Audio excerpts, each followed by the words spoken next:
Oh my goodness. So many things happen in the span of just a few days. I know. Hello, Marchan. Welcome. Hello, Lucas. Welcome. 各位觀眾大家好. Well, as whole as I can make it be, at least. So many things happen in just a span of a few days. Oh my goodness, so many things happen in the span of a few days, and a lot of you lookers are asking a whole lot of things concerning V Sojo. Don't think I do not know. I absolutely know it's happening.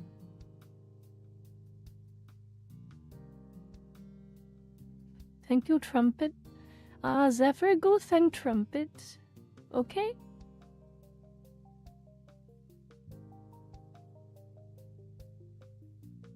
So, you only know the V Shoujo incident this afternoon, no? Yes, sir.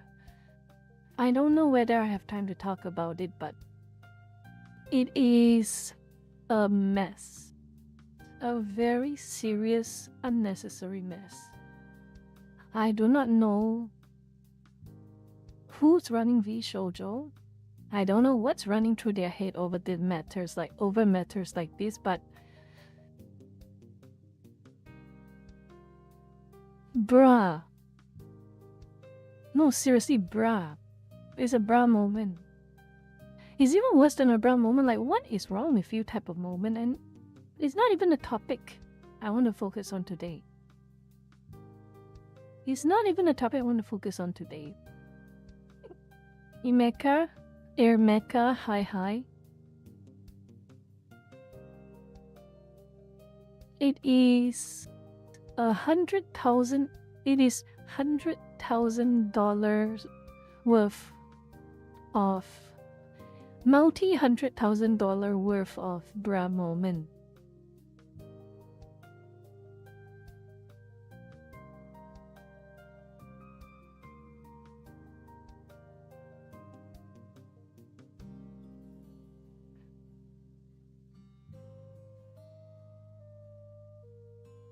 Liberator, if you are just going to leave chats like this, I do not appreciate it. Get out.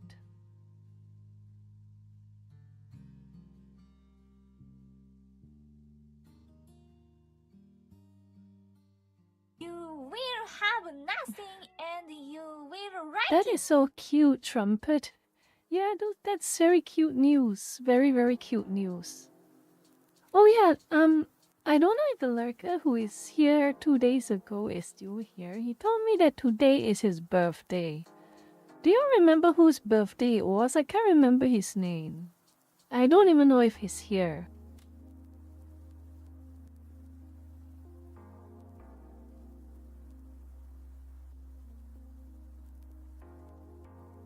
Someone said it today is their birthday. And before I start anything, I just want to say happy birthday to whoever it was who said that today's stream will be his birthday. I'm glad, and I hope you have a good, special day. Okay? If you're here.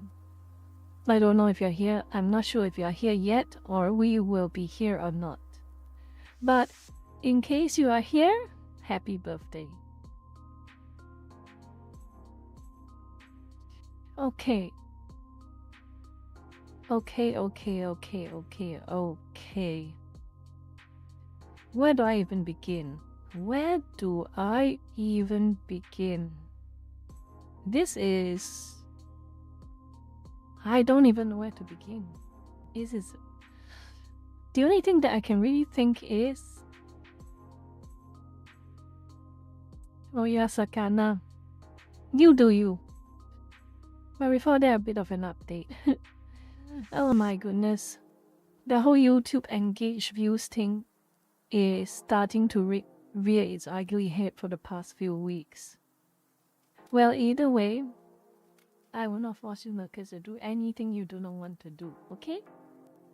If you want to leave a comment, you want to leave a like, you want to do anything like that, you are you are free to do so. But I will appreciate if you do something like that. But anyway, you can just passive listen or anything like that. I am also very fine with it. Okay? So with that out of the way, let's see what I can get started.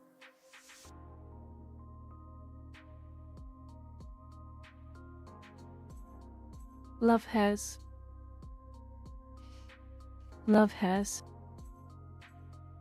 Is that your idea of a joke?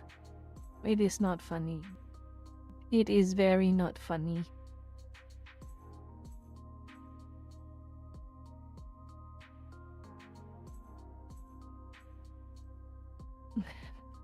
No, it's fine, love has, but it scares me. This word scares me.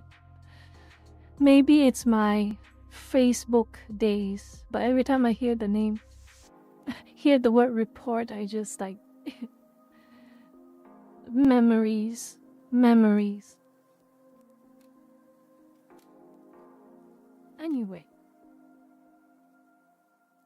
Anyway, let's get started. And I'm going to preface this little exploration with you all, Lucas. This little bit of exploration with you all and letting you know that everything we are going to be covering today is only for educational purposes. Okay? Only for educational purposes.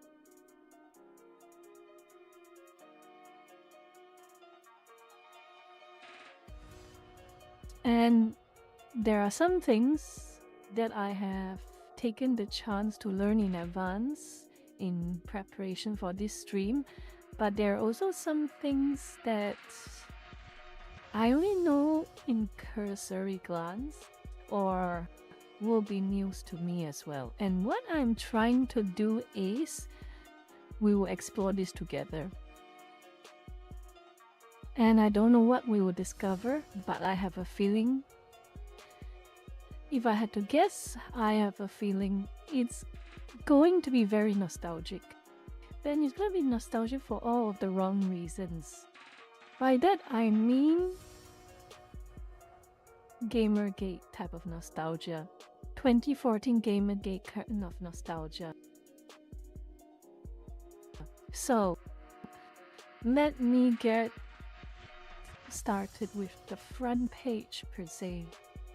A front page per se. Okay?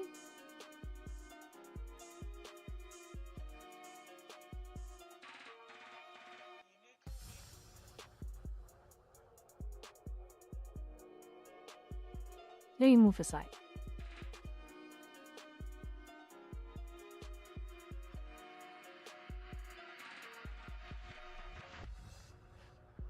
Today we'll be talking about a little group of individuals who like to spend every waking hour of their rapidly aging lives to complain about fiction, to complain about marketing, to complain about just about every single inane, trivial, and honestly milquetoast things you can possibly imagine.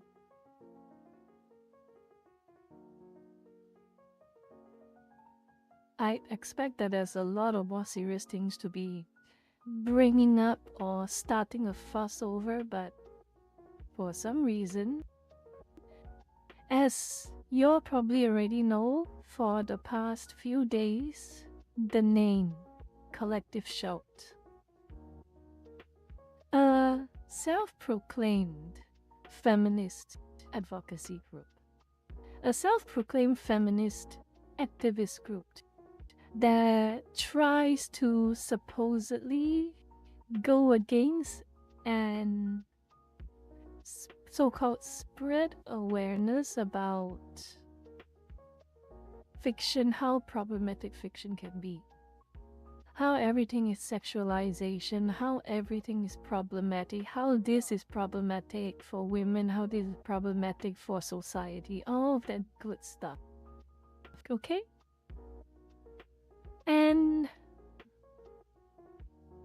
there is a good reason why their name is actually borderline ubiquitous now. You think of the name Collective Shout, you think of familiar names like Sweet Baby.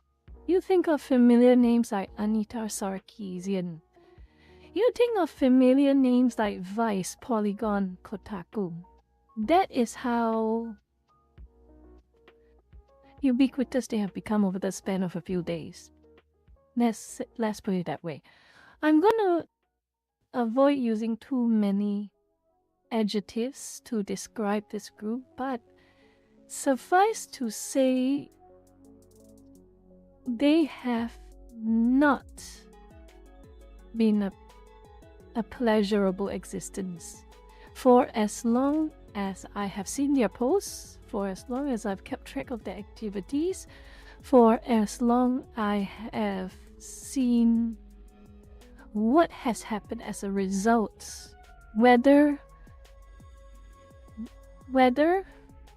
contributory or primarily the cause for so many things happening.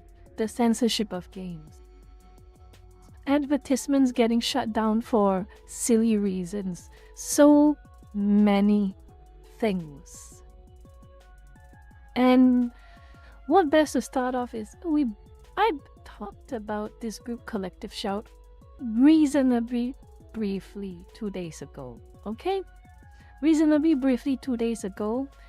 They were like 1/4 of my focus on the stream, but I was thinking of dedicating most of tonight's stream to just explore. Because if there's one thing that, like I said in 2 days streams ago, two days ago, spreading awareness is extremely important.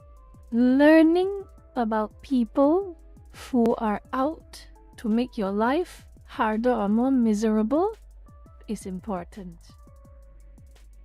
If not, why did Sweet Baby Inc. try to hide themselves?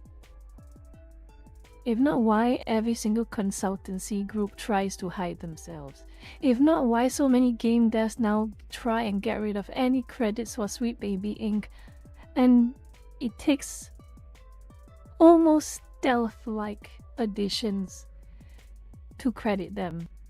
And it requires people with a very keen eye to find out names relating to these consultancy groups. They are going to be they have a microscope on them now. And they have, I cannot believe it. Well, actually, I cannot believe it because I'm not black-pilled. I am not black-pilled enough to not believe this.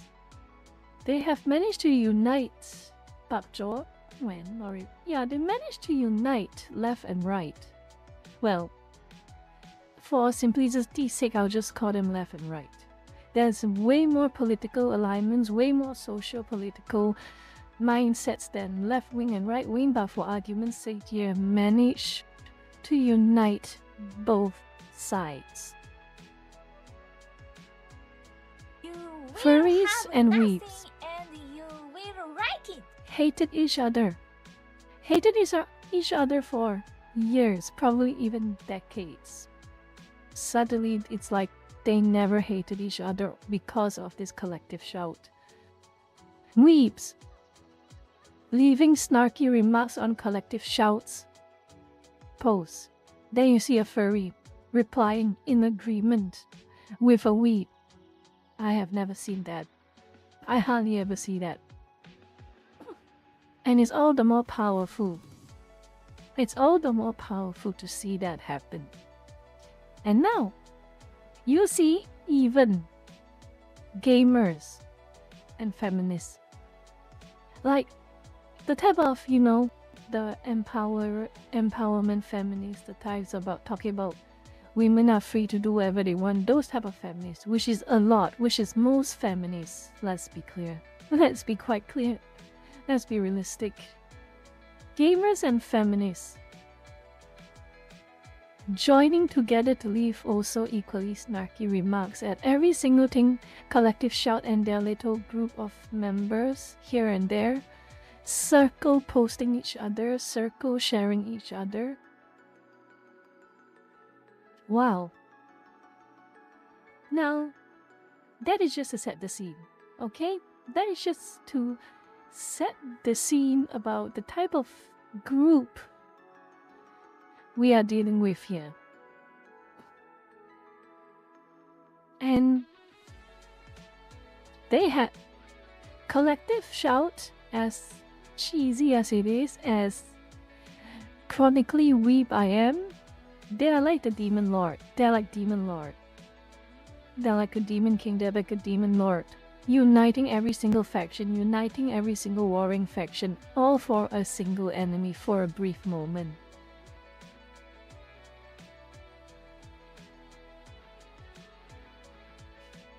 So, what makes them so special? What makes them so special? Firstly, let's have a look at the flashpoint. Okay, let's have a look at the flashpoint. With a collage that I have made for my previous stream, but let's have a look at the flashpoint of sorts. So, it all started with this. Okay? Over 500 Steam games got taken down from Steam. Story came out, and I showed your articles 2 days ago. Story came out, and Steam admits they were pressured into delisting over 500 games. Over 500 games. Now you can choose to hate whatever the content in those games are. And I'm sure many of you do. And I for sure probably will never ever touch those over 500 games personally, because it's not my type of content to consume. It's not catered to me. But they are fiction. They harm nobody. And because they are fiction and they harm no one, I personally feel people who made them have a right to list them. If they're illegal, report them. Let the cops, let the police catch them and lock them up. But they're not illegal. You can say they are morally abhorrent. You can say they are questionable taste. You can say you hate them. But they have a right to exist because it's not illegal. And it involves no one that actually exists. That is my hardline. My hardline is no real people, no real damage, no illegality. If that's the case, they can be as popular or as unpopular as they can be, but they have their right to exist. In my opinion, at least. Okay, but but apparently that is not the case for what happened to these 500 games. So, Steam says to these developers, and they made an official announcement, and they say we really apologize for delisting these 500 plus games. It is on the pressures of our payment systems, our payment providers.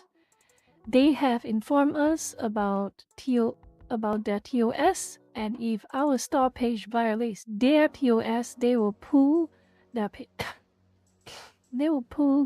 payment processing away. So you cannot buy any more games on Steam. We'll get to that, Sito-chan. We will get to that. Okay? We will get to that. Well, long story short, Steam's hands were tied. I doubt it is what they wanted to do. I honestly doubt it was what they wanted to do. Steam would have addressed it a little better, give more compensation to the devs affected, but their approach to it was not the worst. So, personally, I would give Steam some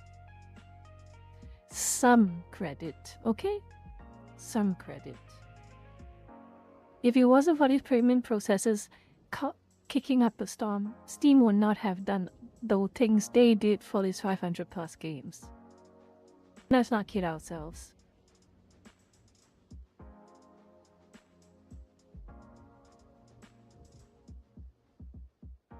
But what happened? Well, you see this post from Collective Shout. This is technically the flashpoint where the attention really sparked for them. Okay? It really sparked for them.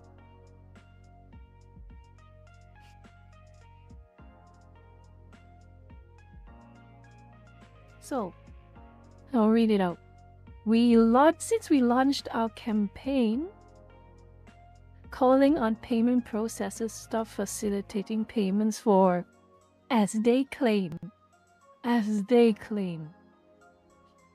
those type of very terrible themes on Steam. Terrible theme games on Steam. They add a new rule to their policies and remove hundreds of games. Major win. No, Bayman Raymond, you are not late.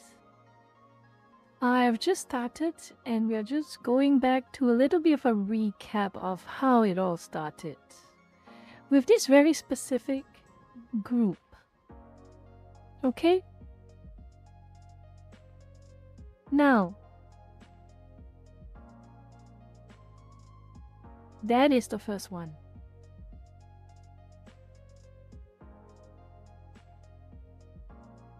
So, let's have a look at the Collective Shout's website for a moment. Let's just have a look.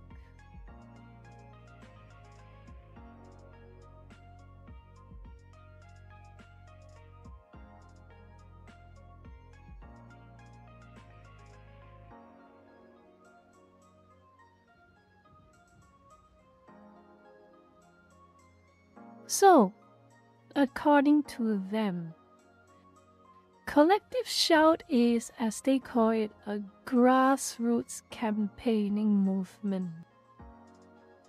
Okay? I want you to remember this word a little bit, okay? Remember this word. Grassroots. So they claim. Blah, blah, blah, blah. All of the nice sounding words, objectification, sexualization, media advertising, and popular culture. Notice is all they really care about. They only care about the fiction. They only care about the books. They only care about the television. They only care about the movies. They only care about the video games. That is all they really truly care about. But again, I want you all to focus on this word grassroots just a little bit, okay?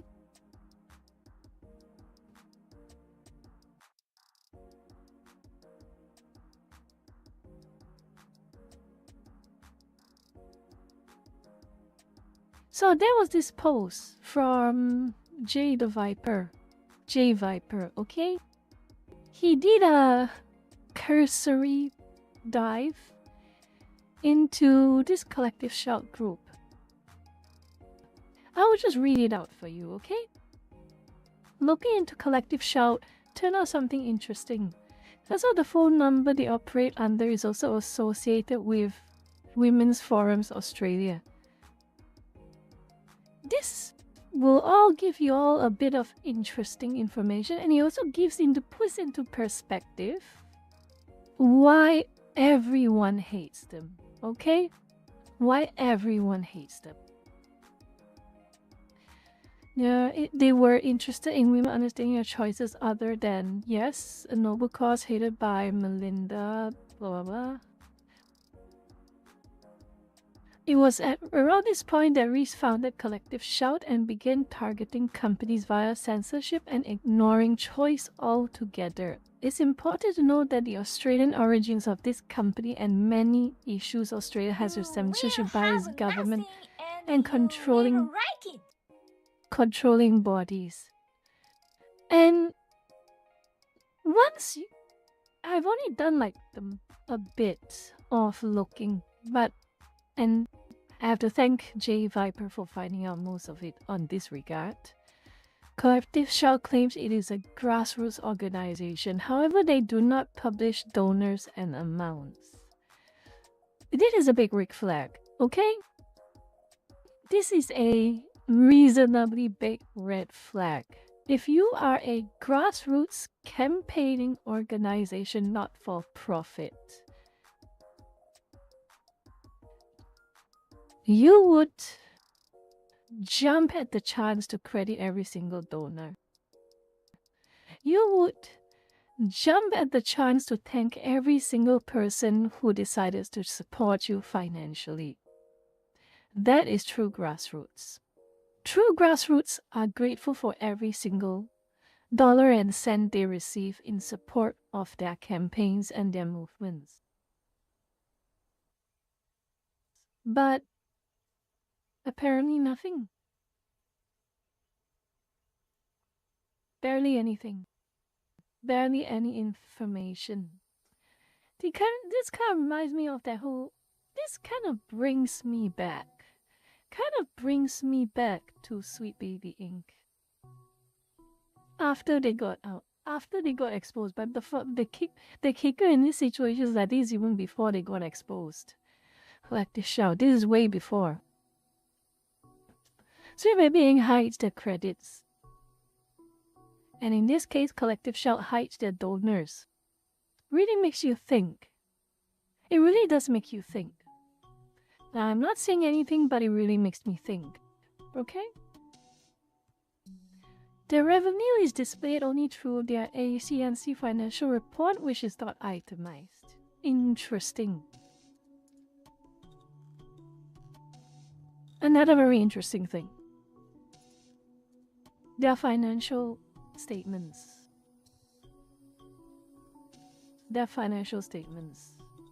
Let's have a quick look at them.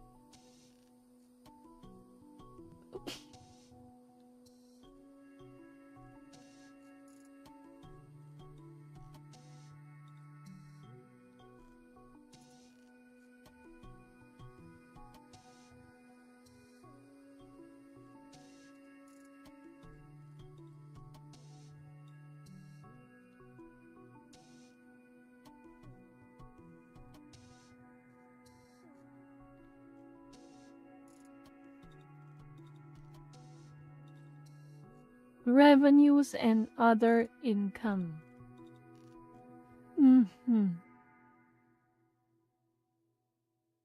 Now.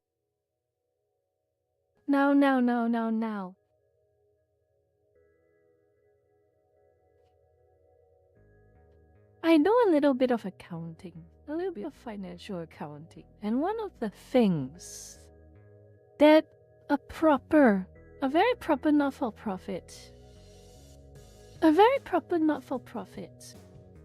as well, they have reporting responsibilities comparable to publicly listed companies. Okay? Comparable.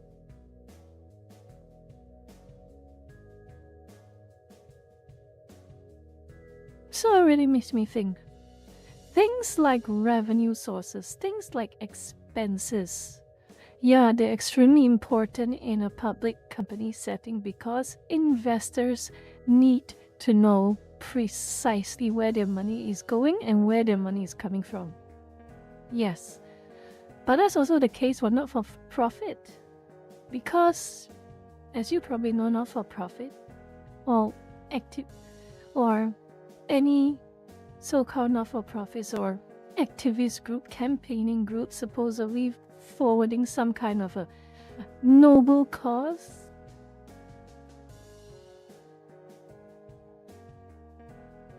they should be more detailed with their revenues and expenses. They should be. In my opinion, this is so not enough.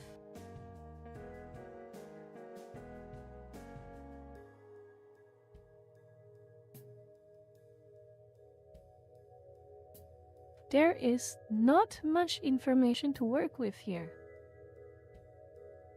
400k, around close to 500k a year is not an amount to laugh at. Let's be fair. And I have kind of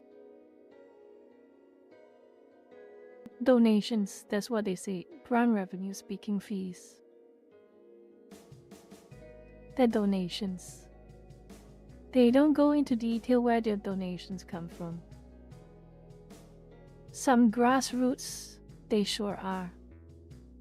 Some grassroots, they sure are making hundreds and thousands of dollars from donations. And correct me if I'm wrong, they actually, let me see if they have the information here.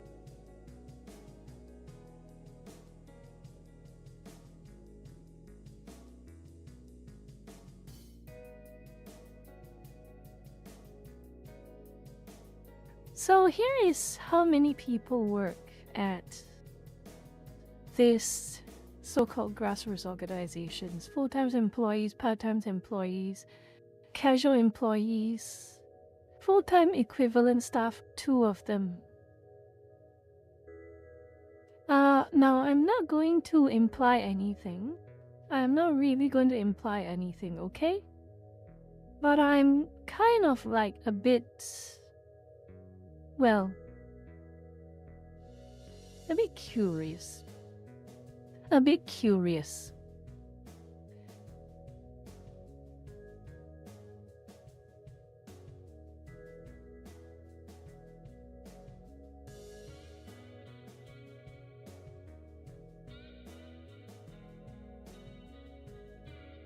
They are making quite a hefty amount of money. And I can only guess that amount of money is being split amongst, well, 7 people. And probably only 2 of them get full-time equivalent salary. Casual employees, probably a fraction of this cake. Probably a fraction of this cake. Okay? Part-time, also a small fraction. Probably a little bigger than casuals, but still a fraction. And if I had to guess, these volunteers, unpaid. Maybe a pittance. Maybe some allowance just for personal expenditures and personal expenses. This too, they get the full cake. So maybe for argument's sake, let's say the combination of part-time and casual employees, these 5 maybe take like 20% of the cake. 20% of the cake, let's say for argument's sake. Or 1/3, let's say 1/3 of the cake. The other 2/3, I presume, go to this too.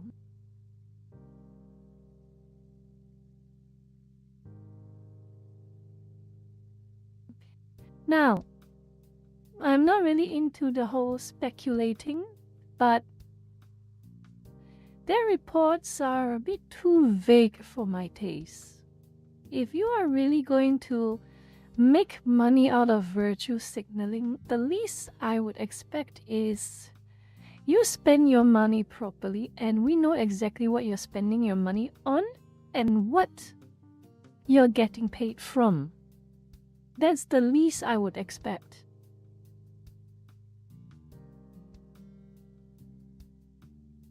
Wrong. Oh, damn it. There we go. Back here. Okay, let's continue.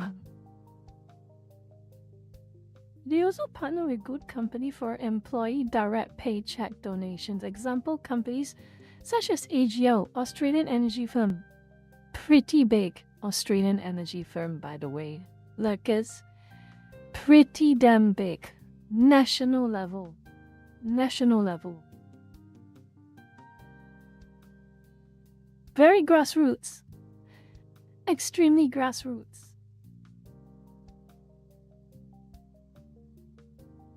Facilitate employee donations through payroll deductions. Now, Lucas, imagine this. Imagine this. You work for this energy company, okay? You have a salary. You work your 9 to 5 job, or in certain cases, your 8:30 to 6 job, okay? 8:30 to 6 job for argument's sake, let's say. And you work hard for your job. You get paid monthly, your salary. Let's say your salary for a month's pay is, for argument's sake, okay? For argument's sake. $5,000. For instance. $5,000.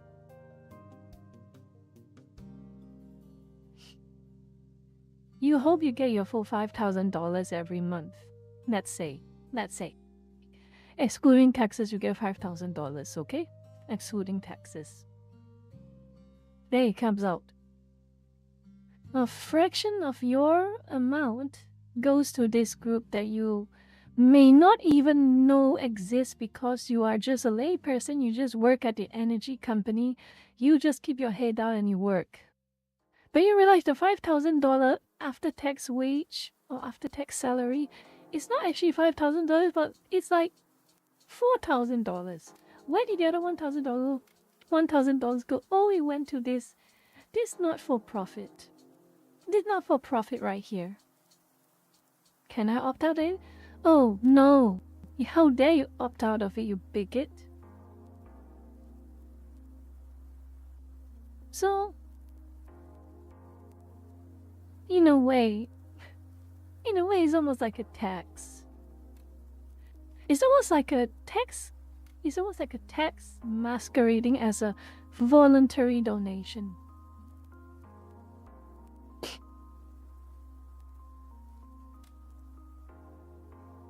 Diego Alfaro, that is exactly true. But we're not talking about tax here, we're talking about being dragged into allocating a fraction of your salary towards a so-called not-for-profit charitable group that ends up that was the reason why when you go home after your hard days at work and you want to play a video game, or you want to watch a movie, or you want to read an anime, watch an anime or a manga, for some reason that anime is either censored or delisted, and you find out that you are donating to the very group that was the reason something you enjoyed got censored or delisted.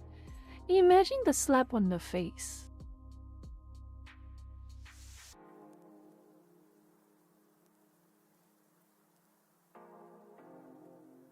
Imagine that slapped on the face. Oh yeah, on paper, voluntary donations, but a little bit of workplace politics here. When your executives, when your head of HR, when your big bosses, when your superiors are making a big scene about how they're donating to this not-for-profit charity or activist group, and everyone is quote-unquote, they can choose to donate, but behind closed doors, it's not a choice. There's a lot of this case. There's also this very big case in a lot of schools in South Korea. There's another case of this. Schools in South Korea, some of the really rich private schools, or even like a rich public school, where a lot of like the big shot kids, the cadre kids, go to school, or the reasonably wealthy kids go to school. Teachers, even the principal, some schools, they will talk about, oh, kids, we are having some fun. We're having some kind of chaebos, yeah, chaebos. Cadre, I was thinking of communist, sorry. Chaebos, yes. Cadre is communist, I'm sorry. Cadre is communist.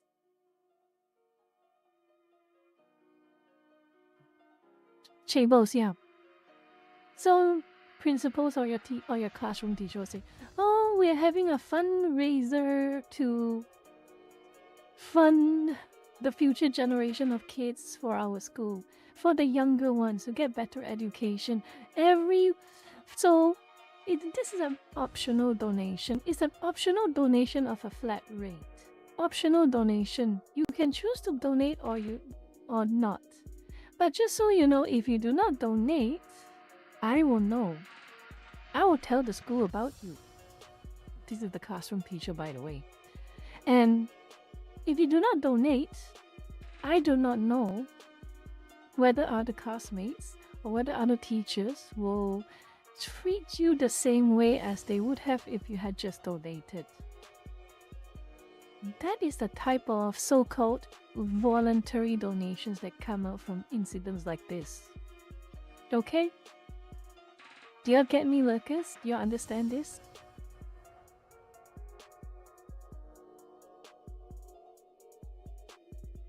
Do you understand this? A lot of all these employee donation schemes through payroll deductions, they are not simple. They are very, very not simple. Optional is never truly optional. Truly, optional is never truly optional. Just like going to someone's housewarming party or someone's anniversary party or something like that, or a child's or your friend's birthday party, and people will just say, oh, don't bring a thing. Oh, you don't have to bring a thing, just bring yourself to the party. Oh, don't bring a thing. They're expecting you to bring a thing. Anything. They're expecting you to bring a thing. That is the duplicity of this type of people, okay? That is the duplicitous mindset. It's optional, but actually it's not.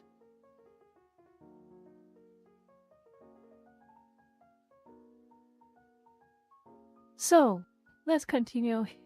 I've been rambling a little too long about that point, but it triggered me. It triggered me quite a bit. Let's continue. As for the Steam changes, this only took 8 days to work. They wrote an open letter and 8 days later they were posting their win. Someone beyond this group is pushing it, and when censorship at this level is involved, it is alarming. They're already going beyond their MasterCard and Visa wins. They are taking games down on Steam purposely misleading the public.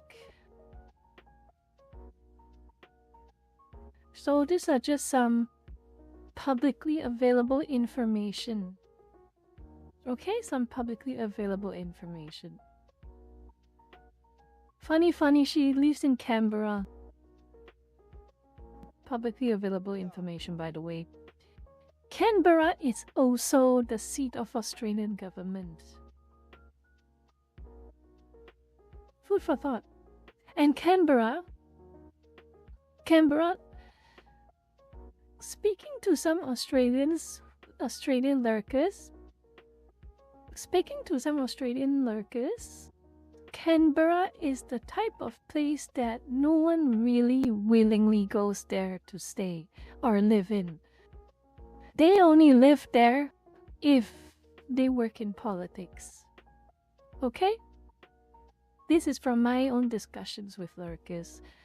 For the Australian lurkers, you can correct me if I'm wrong, but that's what I've been told about this from some. Canberra is not the city you go there because you want to be there.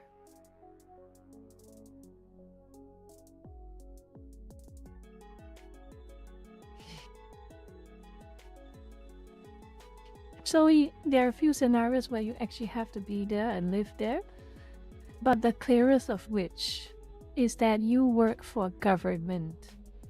You are either a politician, voted in for some reason, voted into government, Australian Parliament, or you are an employee at the capital houses.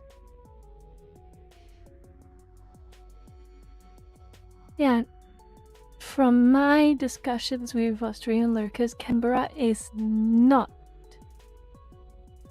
really a idyllic town.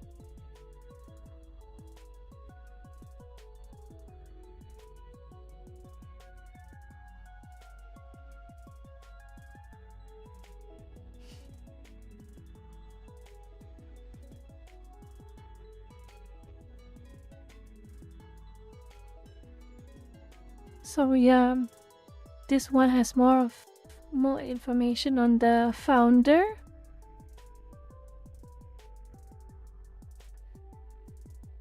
The next one, we saw that together. We saw that together.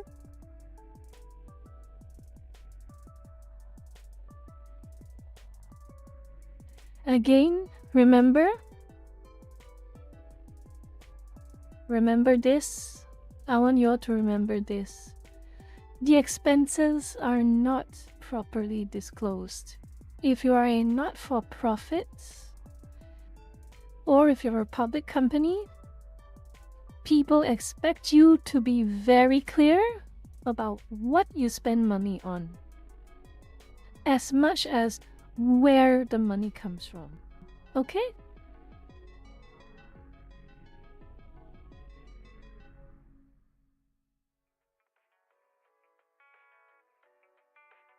So yeah, 8 days apart. 8 days apart.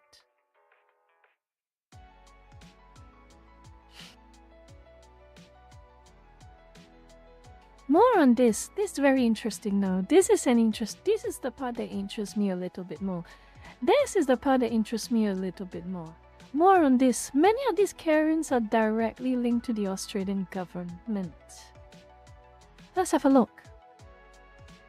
Why does Collective Shaw have so many people that work in the Australian government and public sector roles funded by the government? Oh boy, let's have a look. This individual, finance and admin manager at the government. This individual, secretary, senior management, public sector. This individual, treasurer, government.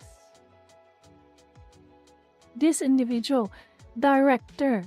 Coach individuals in government-linked sectors also works in public sector. This individual, director. Background in management and law including work in statutory schemes, often government-administered regulatory frameworks in the country. Has worked in advocacy with the government and would have ties with people in government.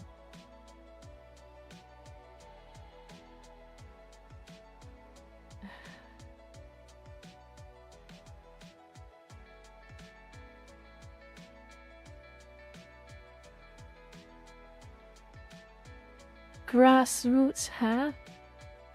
Grassroots, huh? Oh, I can feel the grassroots from here. Like this, I can feel how grassroots it is. That grassroots is so overwhelming. I'm almost fainting from how grassroots everything is.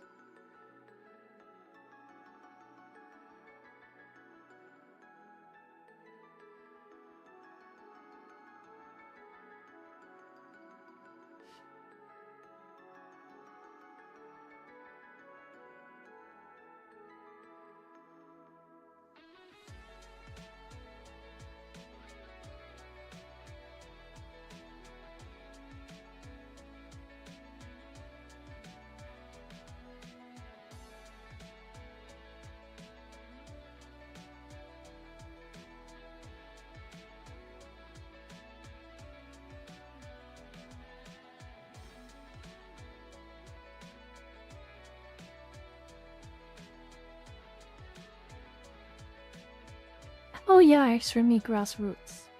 Well, that's the first part. That is their first red flag already. They claim to be a grassroots organization, a grassroots advocacy group, a grassroots activist group, a grassroots not-for-profit. What kind of grassroots entity? Where every single member has varying levels of strong relationships with the government.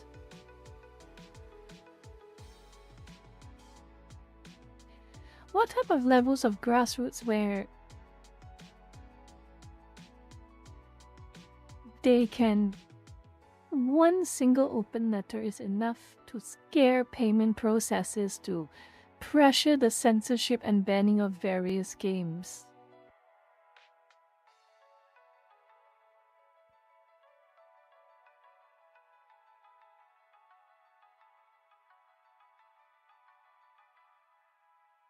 I think that we got this point very clearly. I'm just basically waffling around, and I think I should move on to the next part of this. Okay? So, let's have a little bit of a blast to the past. Okay? But before that, let's see how they operate. How they operate. So, Madame Savvy has done a lot of compilations of various campaigns they have participated in. And one of the things that struck me, as Madame Savvy did as well, is that if you actually take a little bit of time to go on their website, look for every single campaign that they have created, every single outrage they have claimed to have noticed that they have created, you will notice something a little bit predictable. Okay? You will notice something a little bit predictable.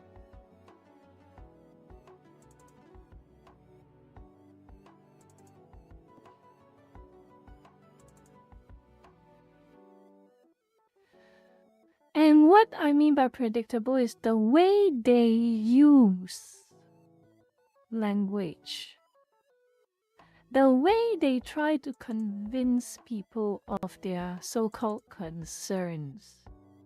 Now, if I have a concern over something, if I'm going to complain about something, if I'm going to take a stand about something, I normally start with the basics.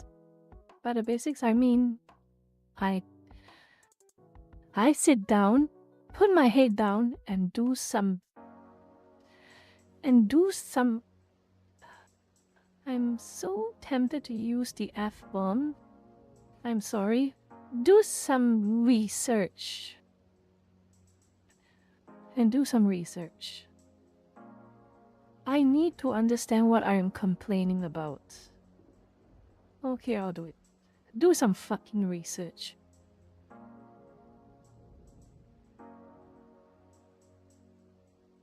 I need to know exactly what am I upset about. So for instance, let's say I'm upset about, for argument's sake, Unreal Engine games, Unreal Engine 5 games. I don't like Unreal Engine 5.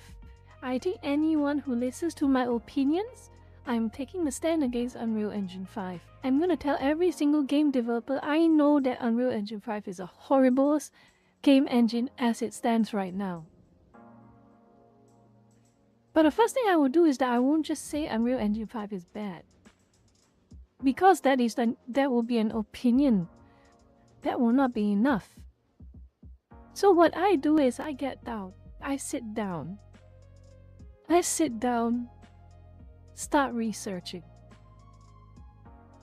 the newest game release using Unreal Engine 5. Another game that was released using Unreal Engine 5. The third game released using Unreal Engine 5. Get a small sample size going. Get a small but large enough sample size going. Okay? And then I show them every single game that comes out from Unreal Engine 5 is either a stuttery mess, low FPS, prone to crashing, extremely large, bloated, over 100 gigabytes of download size, completely unoptimized mess, or chews on your VRAM like it's no tomorrow. I will grab all this information. I will collate them. I will put them in a collage. I will list them out. Then, when I have the evidence, I will list them out one by one by one. And I will also list out some information. Okay, there's news, industry trends, gaming industry trends. A lot of new hires for game dev company A or game dev company B. A lot of fresh recruits. Barely have any work experience, but they're thrown into the deep end with programming.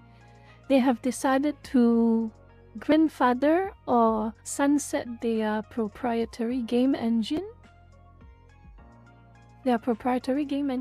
In favor of Unreal Engine 5, even though their proprietary game engine has served them so well and continues to serve them very well to this day. Yeah, I can think of a specific game dev company, but I'm not going to name names right now because that's beside the point. And then I have all this information.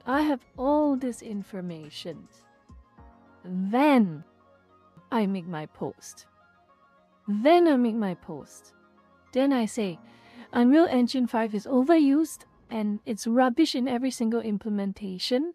And here's an example: 1, 2, 3, 4, 5, 6, 7, 8, 9, 10. And here is more evidence to show that game devs are using Unreal Engine 5 like a crutch, without proper knowledge, without proper skills. And in turn, that creates disastrous launches. And I will say, hence, Unreal Engine 5 is more bad than good, and causes more problems than it does help. That is how I complain about something. That is how I take a stand against something. But back to Collective Shout. That's not how they do things. You see, if I were to behave like Collective Shout, I would skip every single step except the last step. No research. Maybe just a screen cap here or two, at best. Maybe a screenshot from maybe just some little bit of opinions being passed off as fact. Nothing. And I just say Unreal Engine 5 sucks. And if you disagree with me, you are human scum. Full stop. Now, lots of lurkers, a lot of other people will probably be roasting me for making a stupid post like that. I only gave my opinion, and I pass on my opinion as fact. But I do not give any evidence to prove my opinion. And if anyone were to question me, I call them scum. No one is going to agree with me. Everyone is going to hate me. That's how the head of Collective Shout behaves. Their concerns are the most important. Their opinions are always correct. If anyone disagrees with their opinions, they are scum, or in this case, they are miserable orcs. According to them. Miserable orcs who lurk in the dark recesses of Twitter and the blogosphere.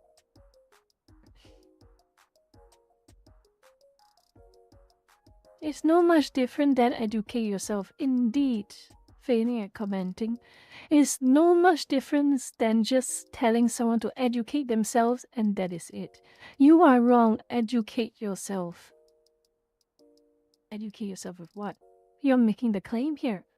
I am making the claims here. I am making the claim here.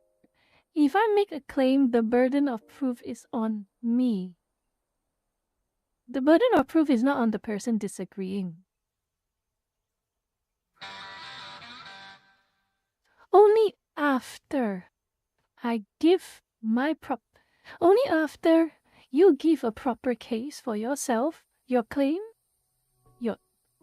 your claim, your argument. So there are a few things to convince someone to have proper satisfaction of your burden of proof. You need a few key elements. Firstly, you have a claim. That's number one. Maybe I should write this down. Actually, I should write this down. That's my little duplicate slides. Let's do a little bit of a short little lecture. Okay? Short little PowerPoint. How to convince people. For argument's sake, okay? I don't know how. Who am I to? I'm literally who with opinions. So, if you decide to take my opinion seriously on this matter, I am glad, but you don't have to, okay? I do not know how many people I've successfully convinced in anything, but this is how I see it. You are free to expand on this, and if you are expanding on this and giving me free knowledge, I am happy and I appreciate. Okay? So, how to convince people first? You make a claim, okay? For instance, like I said, my claim, Unreal Engine 5 sucks, okay? For argument's sake, make the claim. Then, you make the argument. Shoot. Let me check.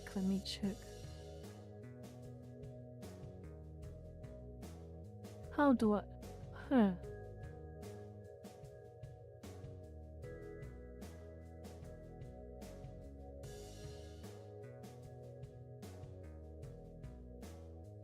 Make your argument to support your claim.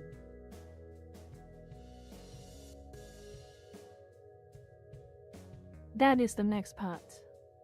Unreal Engine 5 sucks. Why does it suck? Because it is an unoptimized, unstable, bloated mess. And number 3. Back up your arguments with evidence.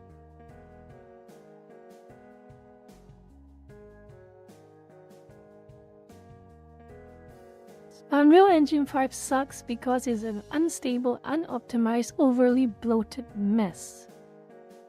And I will show you the recent high-profile Unreal Engine 5 game releases.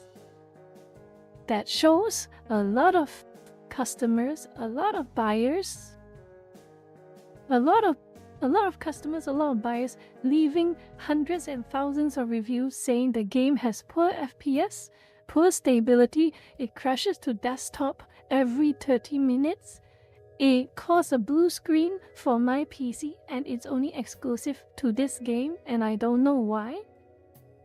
And you also bring up news articles saying gamers are upset with the release of this game from Unreal Engine using Unreal Engine 5. They cite Poor performance, poor optimization, stability issues, bloated file sizes, and immense VRAM usage. You use all of that. After that, you're done. Then you are done. Without these three, you are just giving an opinion. Without these three, you are just giving an opinion.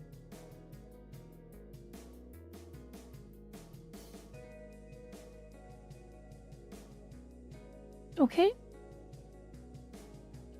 After you have done all of these three, then the person who disagrees with you comes up with a counter argument to cement why they disagree with you.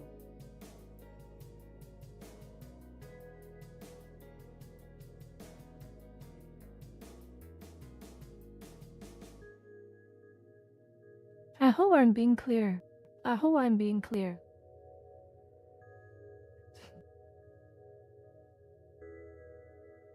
Okay.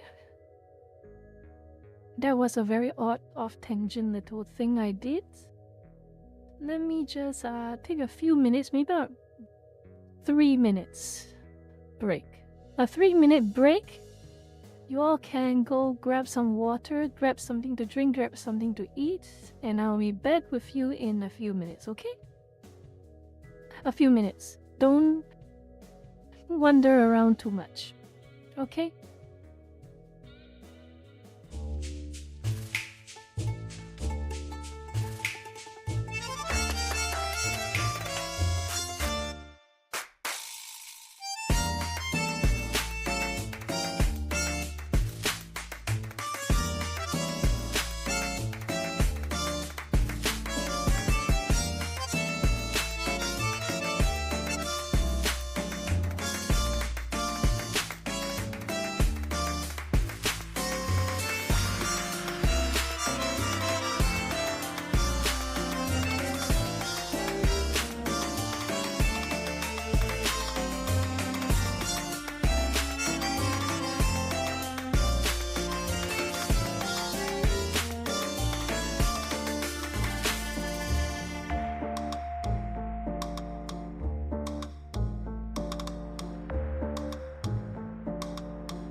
Okay, we are done with that. We are done with that part. Okay. Ooh. Brother Cat Scatter. I wouldn't have scrolled up to see what you wrote if you didn't say Scatter, Burger Cat. So that's your fault. And you say raw straight from the source.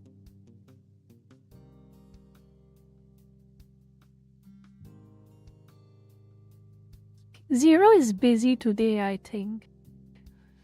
Which is fair. Today is a Tuesday. I am not expecting a lot of lurkers to be available for tonight's stream. I'm not expecting a lot of lurkers to be available for tonight's stream. So I'm still grateful for those who have taken time off to visit. Okay? I appreciate those who take time off to visit. But let's get back to our little talk, okay? Back to this specific group. As we continue discovering what Collective Shout is doing, the less it becomes an exploration of a trash fire and more it becomes something that I hope is educational for you lurkers. I hope it becomes something educational for you lurkers.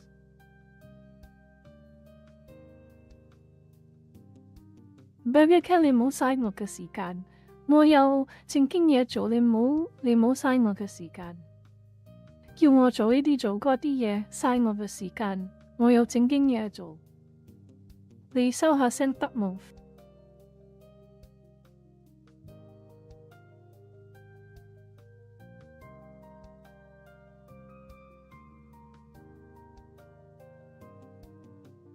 ？Anyway, let's continue.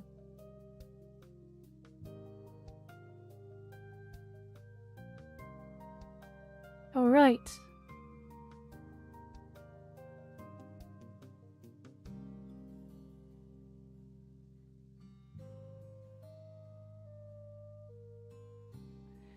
This is what this type of people behave. This is how this type of people behave, okay? I wanted to make it very clear. You see it with a lot of pakjor nowadays and a handful of pakyao as well. Okay?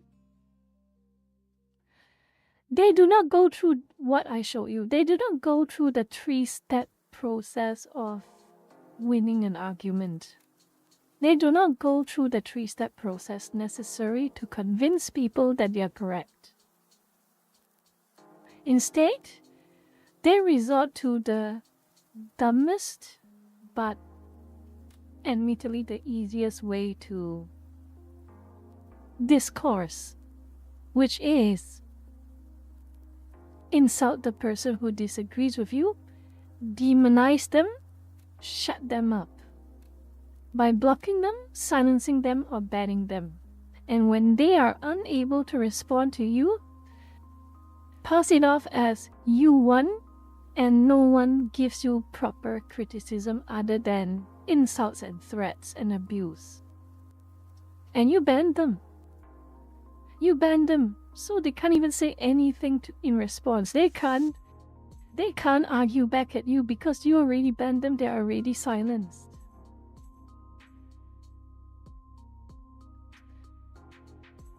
Very, very cheap tactic. A very, very convenient tactic. But ultimately, you win no one over. You will not win anyone over. No one. No one. The people who disagree with you will disagree with you even more. And the people who are on the fence about it will see you behaving like a total lunatic. And they would probably disagree with you out of spite. Yes. 0 arguments, 100% emotions. That's how this individual operates.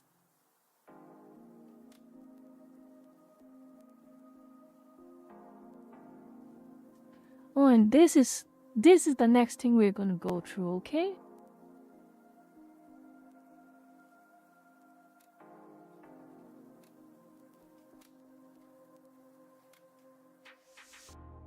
Madame Savvy was thoroughly aggroed by Collective Shout. You can all see that. But let's have a little bit of a trip down memory lane. And we're gonna get a bit of a nostalgia trip of sorts. And you'll find out what I mean by that. If you have followed me, if you have watched my Gamergate presentation a few weeks back,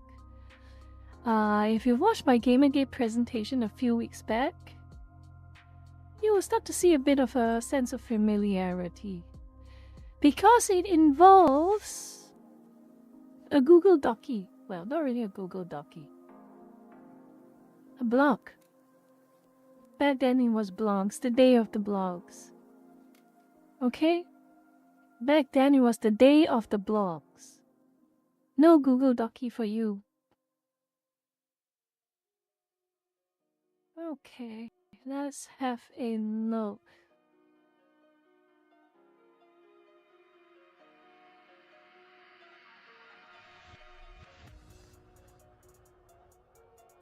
So there is this feminist writer. There is this feminist blogger. She has made a small name for herself because she was one of the individuals who really went and called out Collective Shout for their very, let's just say as it is, oppressive behavior. Extremely oppressive behavior.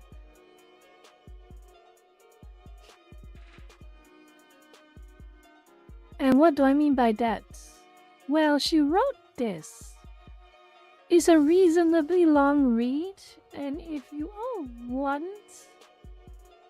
to get a chance to have a little bit of reading, you don't have to, because I'll sum it up basically.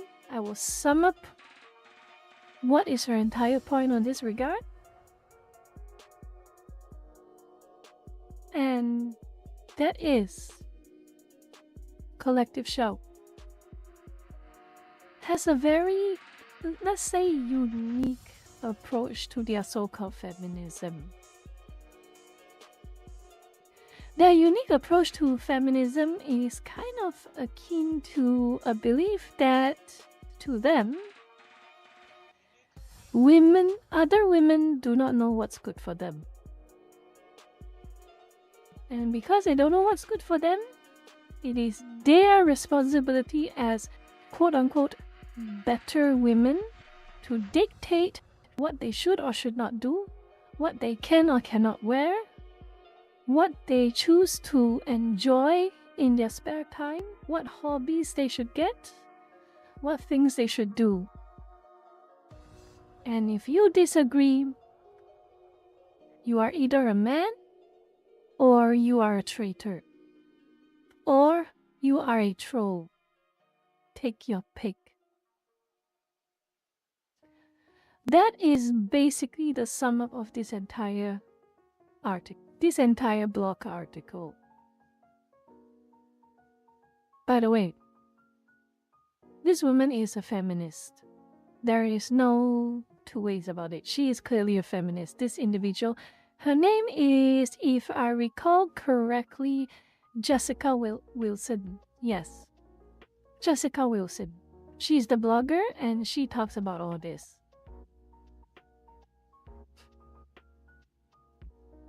And this really is her point.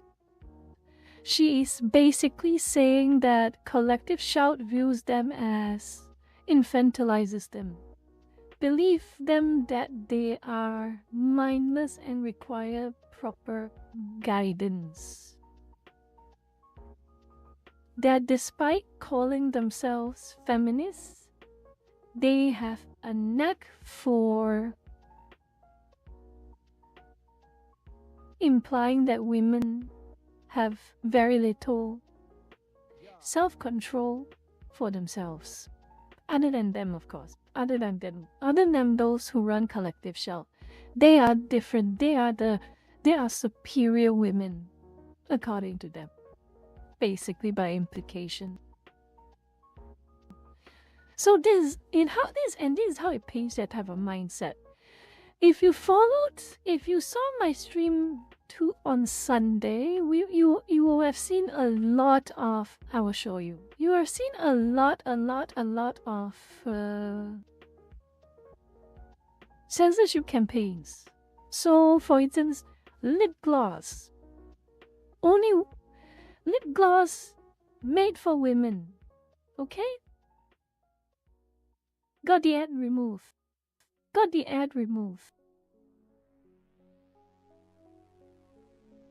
It's marketed to women. And evidently women buy those lip gloss. And evidently women buy the lip gloss because of that type of marketing. Got it banned. The Playboy incident. For charity. Breast cancer research. Playboy had a charity campaign for breast cancer research. Fundraiser. Women buy what they want. Or men and women buy what they want. And I think there's a Playboy fashion line, clothes line, Playboy fashion line, undergarment line. So yeah, women and men. Evidently a lot of men like it, and also equally evidently a lot of women like it. Whether it is for themselves to feel good about themselves when they look in the mirror, or to impress their boyfriends and husbands. Very straightforward. Good evening, Dwight. Very straightforward. Banned.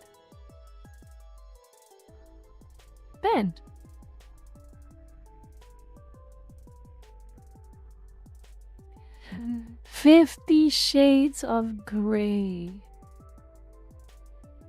The forefront of women adult novels. Forefront. It is unmistakable that the vast majority of people who read this book are women. They want it banned if they could. They can't. They struggled. But if they could, they would have.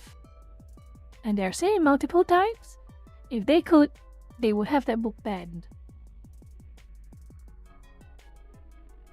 More evidence, by the way.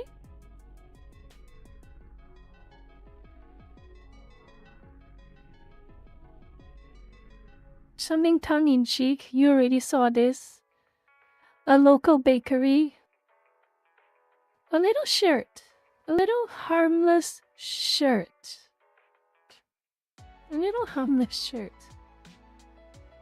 We've got the best buns in town.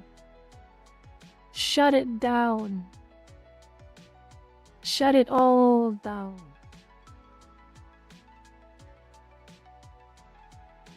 Then, of course, bras and things.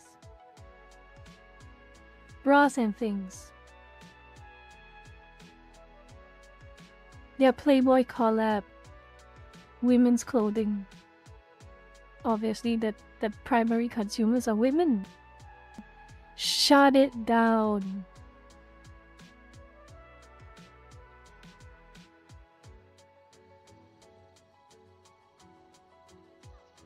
Everything, every single thing, shut it all down.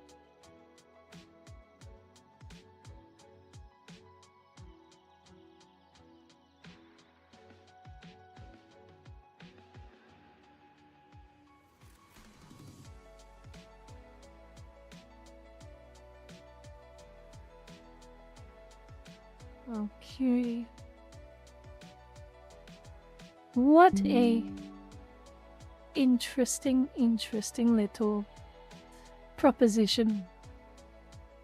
Everything keeps... Let's show one more for those who didn't see.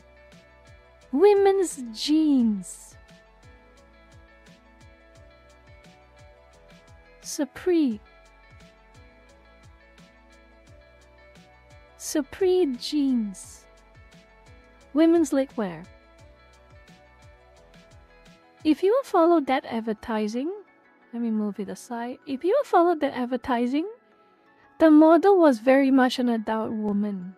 The model was very much an adult woman. Jeans for women. And what did Collective Shout say? What did Collective Shout say? Girl. Tween girls. That was the argument they're trying to put. Those who watched the advertisement when it was aired, it was blatantly women. Women clothing, grown women. And they guess and they lie to your face. They say, oh, it's for tween girls. This advertisement was for tween girls, therefore it was problematic. No.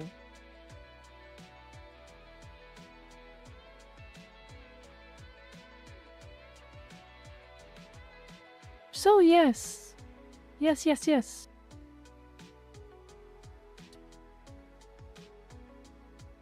Back to this. So if there are other contexts, now you understand. You understand now with this mindset that I just explained to you from this blog post. Collective Shout view other women so poorly. They believe they are unable to decide make rational, reasonable decisions for themselves. So much so, they think the best way to regulate the behavior of their fellow women is to ban everything that is problematic, even things that women enjoy. So that is why so many people do not like Collective Shout, men and women.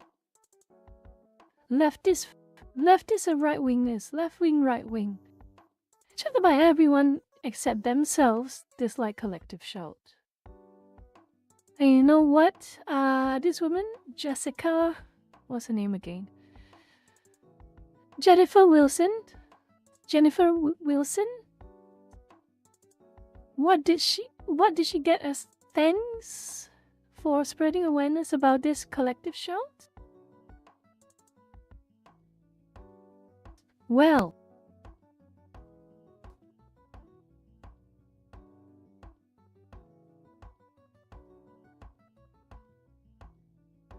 they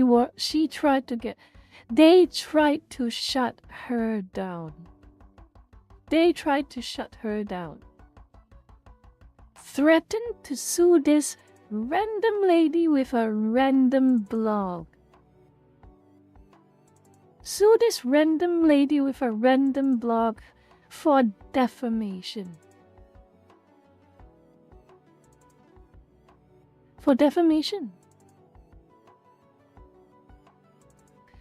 And what they did was actually really scummy.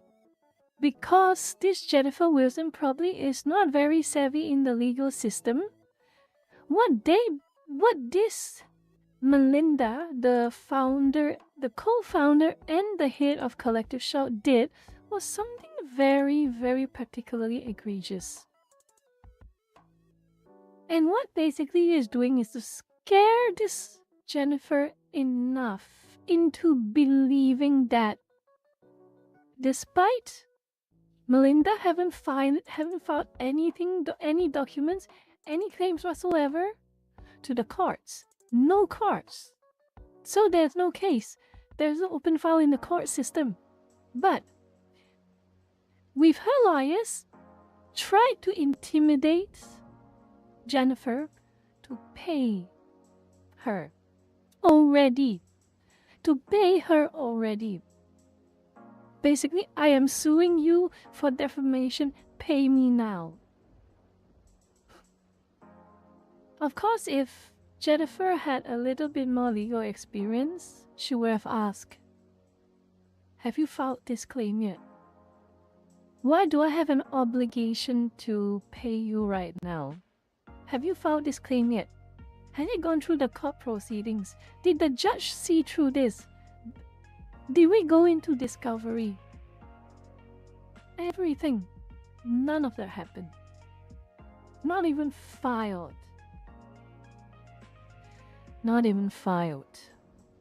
And she demanded a lot of money from this Jennifer individual, this random blog writer.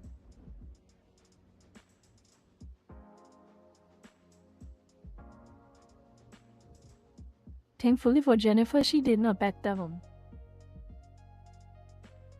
She really did not back down.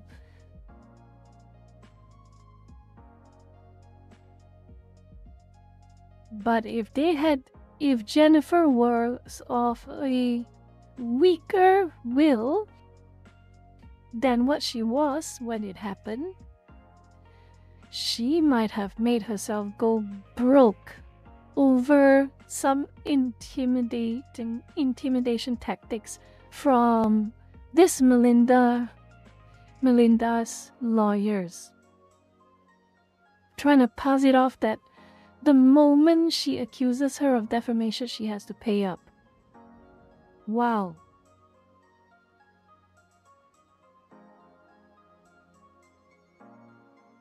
So we can read a bit.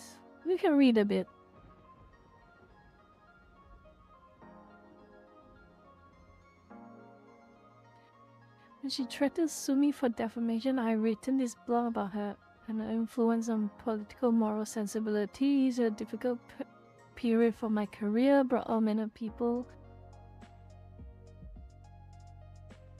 After my experience of Rice attempting and failing to bully me into silence with threats of financial ruin if I didn't shut up and retract. Supported in her efforts by some of the mainstream press. Sydney Morning Herald wrote a fluff piece for this Melinda individual. And that Sydney Morning Herald, okay, for information, I could be wrong with the name, but I think it's Sydney Morning Herald. Correct me if I'm wrong, but I think it was the Sydney Morning Herald that wrote that article. That fluff piece with Melinda, running defense for Melinda. And the Sydney Morning Herald passed off this blog from a woman, a feminist as well, as a misogynistic online troll blog. So you thought it was funny though? So you thought it was funny when Collective Shout called Madam Savvy a man? Well, they have a history of doing that. Women are magically not women anymore. Because one dares disagree with them.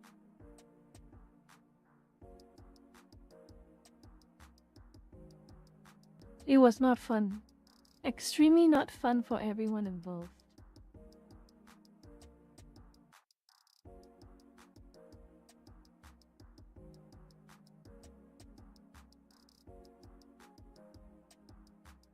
I mean, this is the most egregious, actually. This part, adept at tailoring.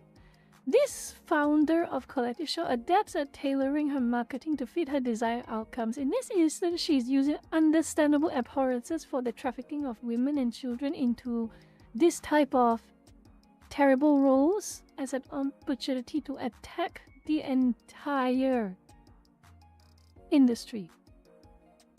Say what you want about the off-brand industry. Say what you want about it, all you want. Adult women and adult men, they go into this area fully aware, fully sane, fully informed, fully motivated by their own personal desires. So what? You can hate it all you want. You can say it is moral degeneracy all you want. But that's just your opinion. You have no right to shut everything down. None of us have the right to shut everything down.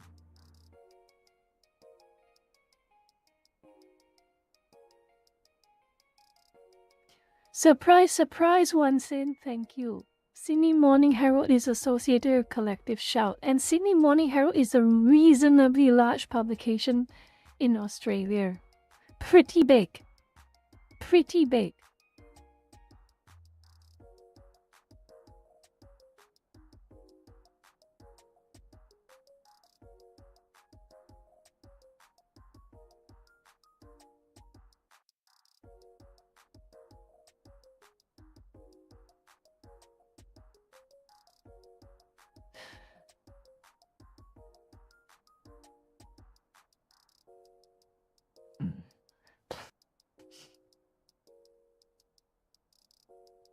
But yeah, this woman did not stand down. She did not. She did not run away. Until now, this Melinda individual, this Collective Shout, they have done nothing to her. All the threats were just that. Threats. Really, it was all just threats. And back to the whole Sydney Morning Herald and her and this Melinda individual, that affiliation kind of reminds you about something, doesn't it? It kind of reminds you about Gamergate all over again, doesn't it? Funny how that works. It's like ZQ and, well, the games journalists. It really is like that all over again. Funny how when things try to be so different, they end up being the same all over again. Except in this situation, it's just a lot of infighting alongside outside fighting. It doesn't really all go back to Gamergate in per se busy, but Gamergate illustrates a very fundamental behavioral flaw in a lot of people. And this behavioral flaw is the most pronounced amongst narcissists. People who think they are the saviors of others. People who think that their opinions matter more than anyone else's.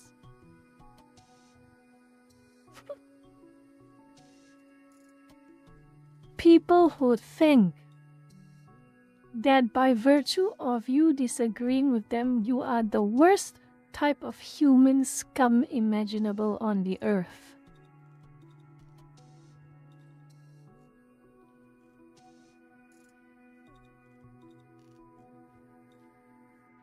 So yeah, really,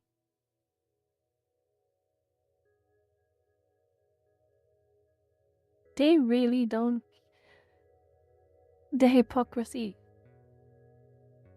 I know it's a buzzword at times, hypocrisy, hypocrite, but really,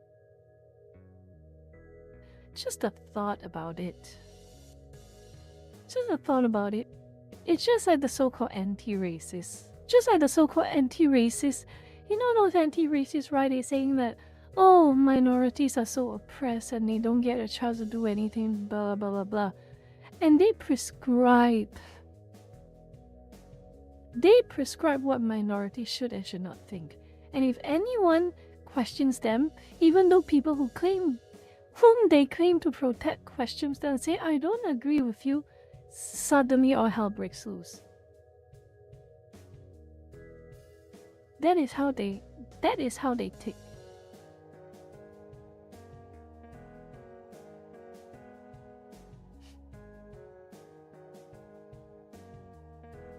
Okay, now let's see what else we have in this little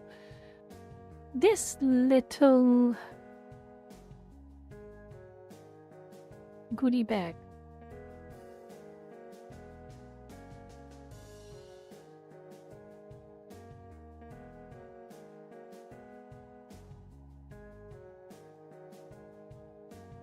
I'll close some things just to save some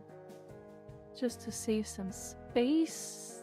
Don't mind me for a brief moment. I am trying to save some space.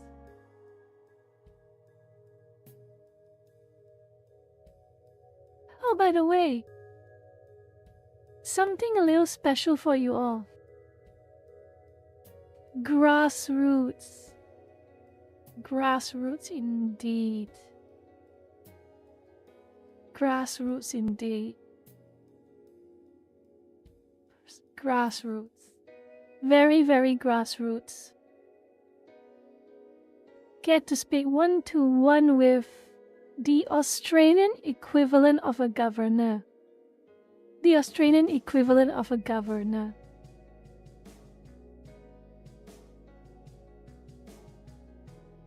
So grassroots. Am I right? I can feel the grassroots from here. Wow. From the bottom up, grassroots, founder of Collective Shout, gets to casually meet with the Australian equivalent of a governor for a state. How special.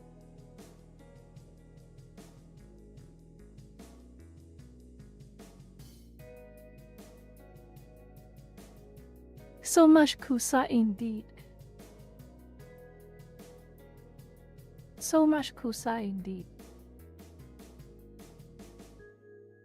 Okay, I want to take another short break. I ran out of drinks. I cannot believe it. Ran out of drinks. I'll be back in about 2 to 3 minutes. So don't go anywhere. I'm gonna get some water and I'll be back in a few minutes, okay? Talk to you later.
Oi, oi, oi, oi, oi, oi, oi.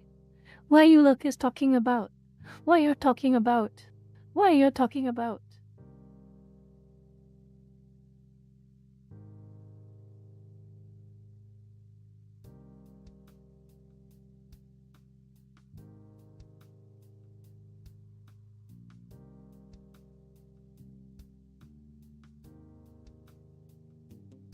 Don't think I didn't see you all behaving poorly again.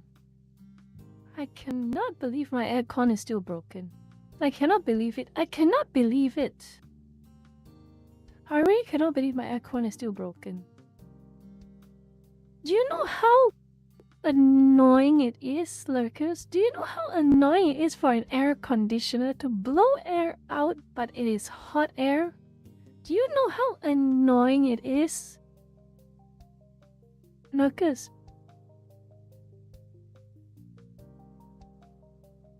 Dwight, your first time here?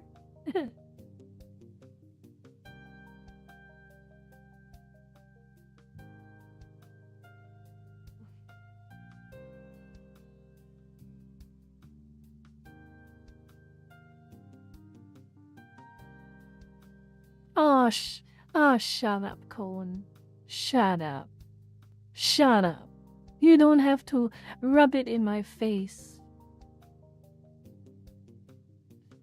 Alright, let us continue.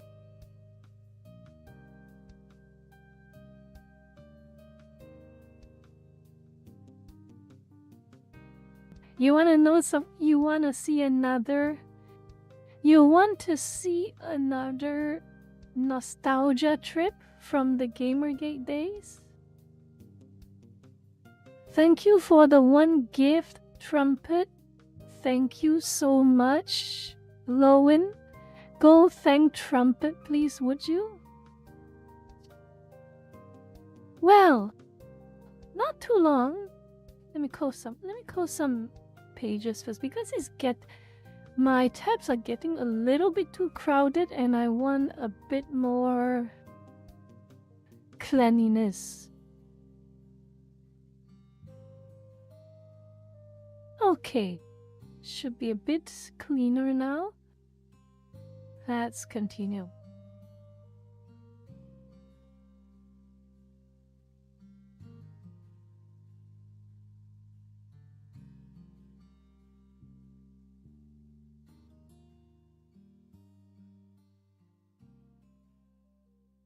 Lurkers, I need to show you something, but I don't think it is advisable to show it on stream. I don't think it's very advisable to show it on stream, so what I will do is I'll link it. I will link it.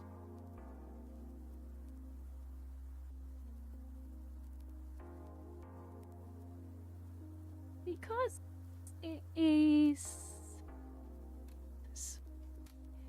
extremely stupid, okay? So, Miss Big, founder of Collective Shout, was trying to talk about how big of a victim she is, receiving threats, receiving all of the worst hate imaginable. I want you to focus on the email address of the sender.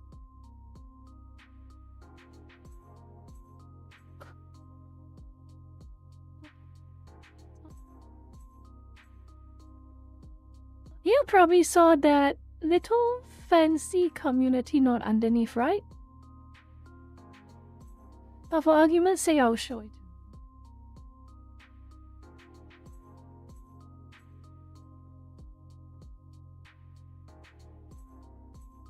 A little fancy community note. And you know what's the punchline to this? You know what is the biggest punchline to this? Oh boy, oh boy, oh boy, oh boy. Oh boy, oh boy, oh boy.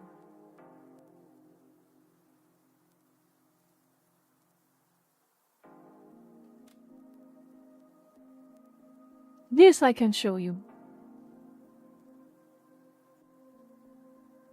The domain was registered but only registered less than 2 hours ago, which happened after Melinda made that post.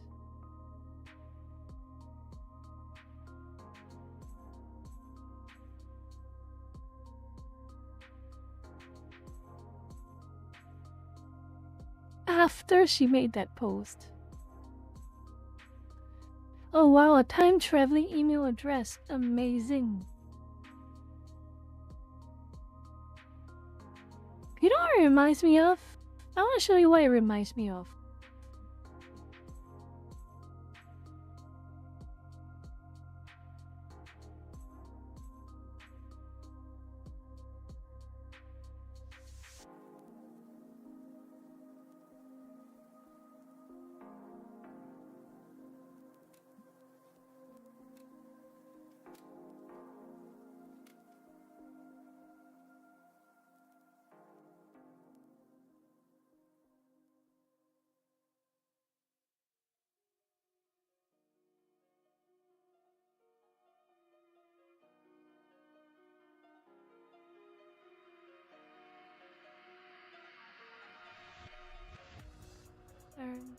Holy moly, this is a classic.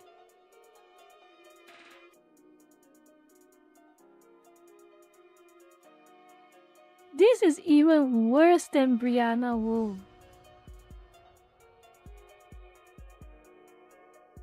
This really is even sillier.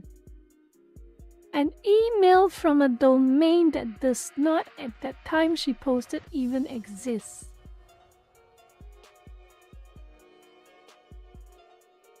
If you're going to sock puppet a mean email, at least have the baseline due diligence to register that email address, turn it into an email service, then send the silly email.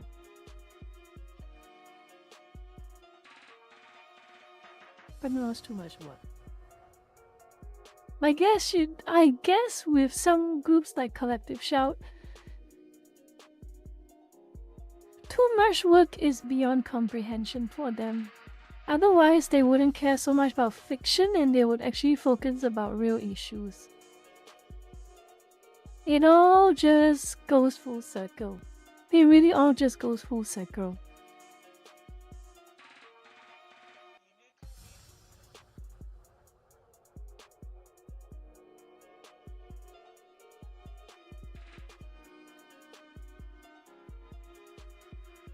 I don't even know.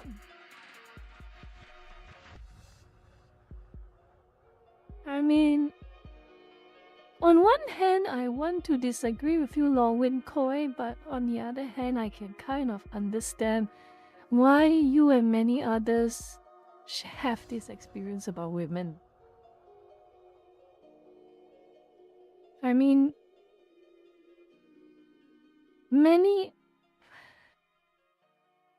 I can't say I disagree, and actually. Honestly, I can't even say I disagree.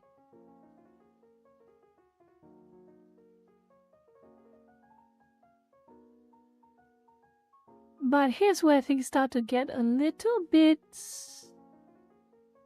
disturbing, okay? Here's where things start to get a little bit disturbing. Burger Cat, I am an entity. I am neither male nor female. I am genderless.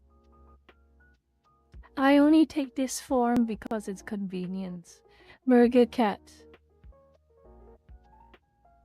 I only take this form because it is convenient.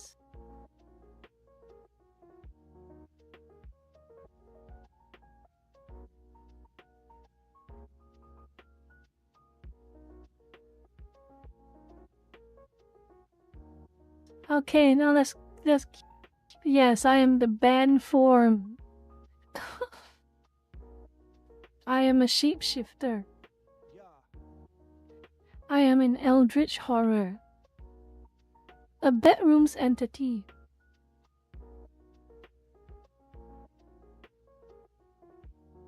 Okay, let's continue.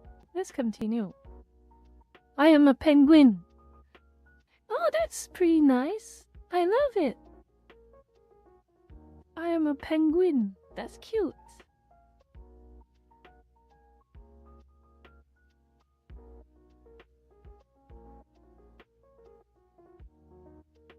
I'm getting distracted. I am getting so distracted. Let's move on.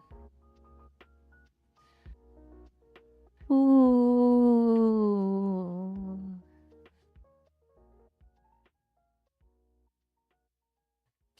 How about you and I have a short little watch along first, Lucas, to set the scene again, to once again set the scene. Okay, Lucas? A short watch along. A short watch along.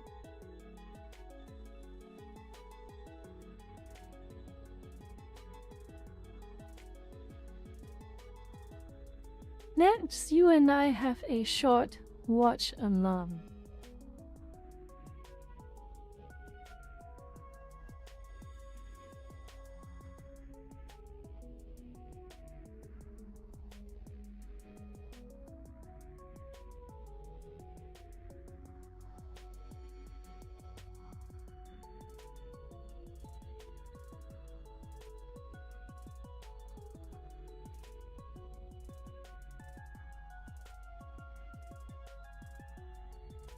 let's try and find some good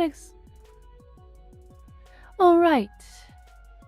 This is a video from Madame Savvy. I'm not going to play all of it, but I'm just going to show you a bunch of examples that Madame Savvy has thoughtfully collected from Collective Shout and their associates and friends.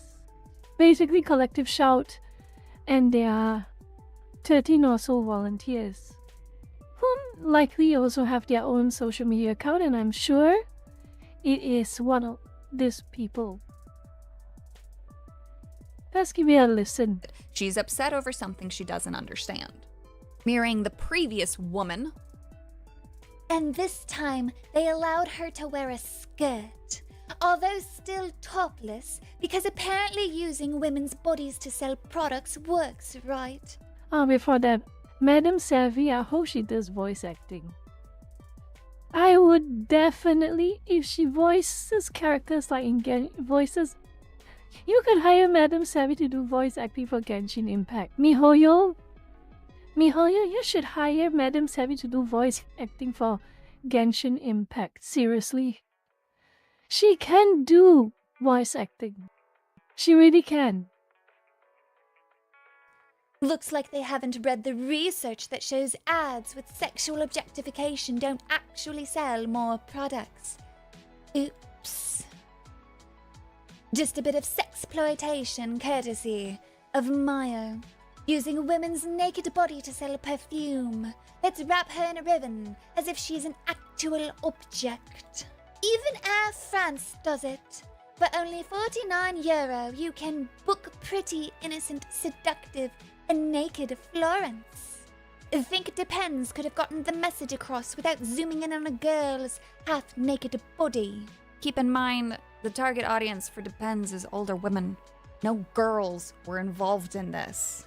Objectified near-naked female bodies with bags for heads. Is she naked holding a blanket? A dress? Who really cares? Her purpose is to act sultry so we can sell more perfume. And no cosmetic counter would be complete without a product endorsing sexual harassment. Send nudes, lip tint with a picture of bare backside. Because that's just what young girls need. Pressure to send naked selfies. Why are you promoting young girls wearing makeup? Makeup should actually just be an adult woman thing. I digress. And when your marketing department has no creativity, you resort to age-old sexual innuendo. You know, funny thing, when I read Harry Potter fanfiction, I always imagined Daphne Greengrass looking like Diana Cavendish. I don't know why. Diana looks like a very Slytherin type of character.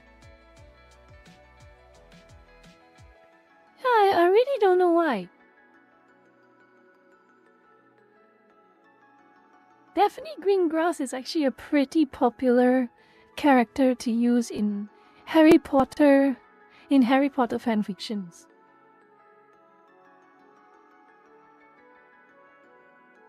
She really is like that. I always imagine her looking like Diana. Get naked, get dirty, get rough, get clean. Wow. Get naked. Look at this voice acting and tell me Madame Savvy is not good at voice acting. Listen to this and tell me she's not good at voice acting. Mihoyo or some gacha game has to hire her for the English voice lines of someone. It'll just be an adult woman thing. I digress. And when your marketing department has no creativity, you resort to age-old sexual innuendo. Get naked. Get dirty, get rough, get clean. Wow, how original. I'm so inspired to buy this product. Insert massive eye roll. Coles pulls Harper's Bazaar Australia magazine with naked Miranda Kerr on cover. In a rare twist of fate, though, this is, and I do have to give them credit for this, the only group to remain consistent in their hatred of all nudity. Shame the Body Shop Australia uses naked men to sell soap. If your product was any good, You would need sex to sell it. Ooh, 1 like. 1 like. Gasp. I asked the staff at a mile where a picture of naked women with perfume in a crotch was displayed. You mean the individual at the counter making minimum wage who has never talked to a representative from the actual company in their life, who isn't paid enough to deal with your bullshit? I like how there's no follow-up. Also, none of them have any engagement on any of their tweets. And yet some... You know, I kinda bet. I suspect if one day Mihoyo just went up to Savvy and say, "Why don't you voice Fenty?" I'm sure she would. I'm sure she would. She's like, "Hey, you interested in voicing Fenty?" I bet Madam Savvy will say, "Yes." somehow they get companies to listen to them. I think that that's crazy. Let's celebrate women by stripping them naked and make them sit on the floor. Women's cycling team made to look half naked. Stop objectifying and sexualizing women. Council officials voted to remove all billboards and posters that could be seen to contribute to body image issues. My God, she just keeps going year after year, so hateful. But this is my personal favorite. At Coralie. I understand why the stalking ads are misogynistic, but what's wrong with showing skin in a non-sexualized way?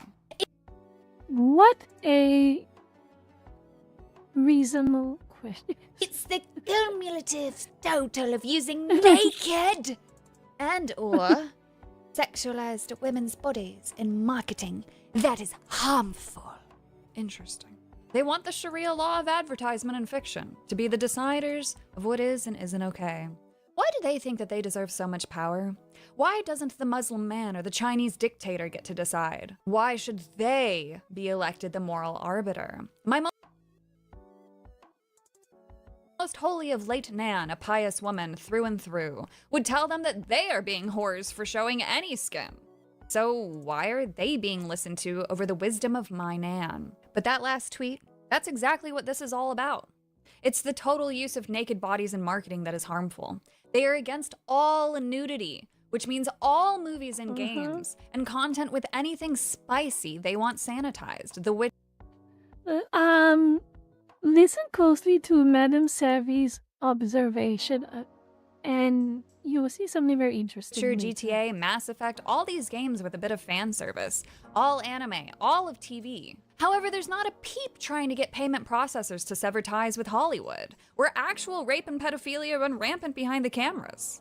These are the people that they support, follow, retweet, reference. The first one is the funniest one, retweeting something that sounded good to them, but it comes from someone who may actually have a disdain for women. And they don't retract the tweet. They cannot admit that they are wrong because the moment that they do, well, that's bad for them because what else are they wrong about? This was the individual that I used in a previous video. He actually commented on their tweet that he isn't even a gamer and shouldn't be their Exhibit A, then says common woman L. I would agree here because this is the ultimate L, but they still keep those words up despite the trollish nature of them. Melinda retweeted Danny, who is on her crusade of labeling everything anime as childlike. Again, listen to this Danny very closely. She is directly affiliated. I think she is affiliated with Collective Shell. She's one of the many people that Melinda, the founder and head, frequently reposts. I suspect she's part of the volunteers. Melinda also retweets Marissa, but Marissa's too stupid to realize that all nudity bad and genuinely thinks her gooning. Oh, this one is, yes, this one. Women nudity bad, but men nudity, it's different. It's okay. It's okay. It's different when we like these things. Baldur's Gate is good, which in reality, Collective Shout wants this gone too, because remember, all nudity bad, all porn degrading, all fiction must be sanitized. Jolie, a supporter of Coralie, says, oh, this is funny. This is so funny. The quiet This is so funny. Out loud. Jolie says, Yep, can't wait for the marketing to get clever and create ads that don't involve sexualized sexism to sell. That being said, the best way to stop this is to not buy their stuff. And yet, emails do. Not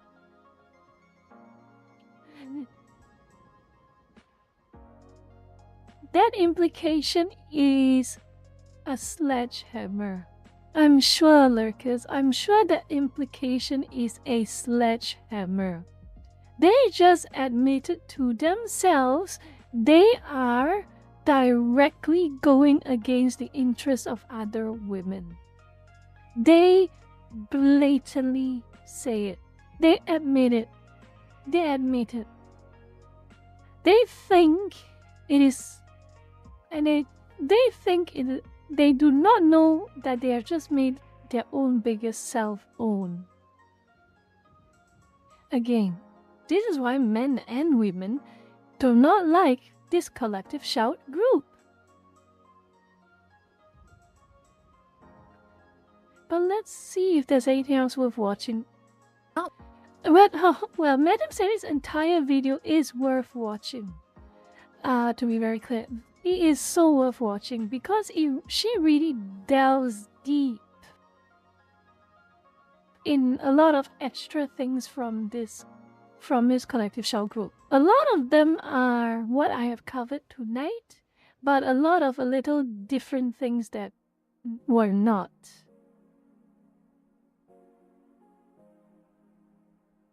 Okay, I think I've got the point. I have set the scene. This is setting the scene, Lurkers, because I'm going to show you something. Remember very clearly what I'll show you the most important reference image.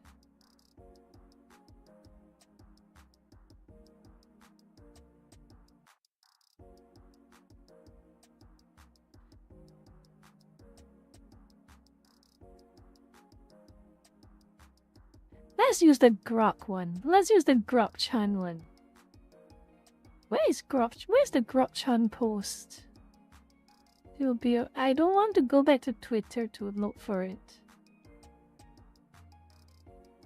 You know what? I should. I might as well. Anyway, if you're interested in watching Madam Savvy's video in your own spare time,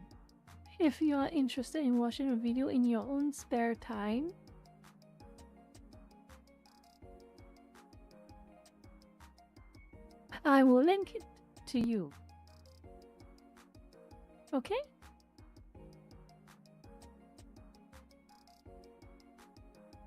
I will link it to you. Let's see.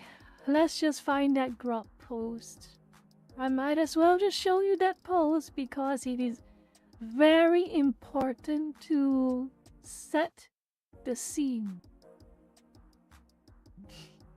for what I'm about to show you.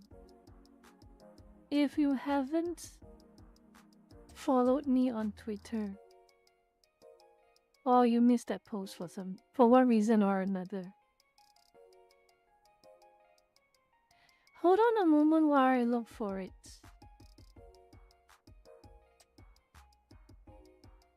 Okay? Hold on a moment while I look for it.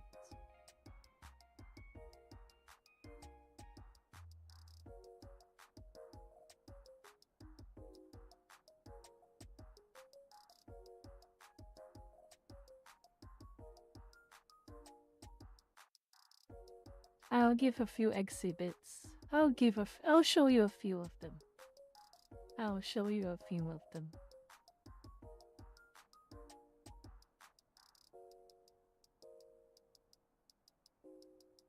Oh, that's Melanie Matt.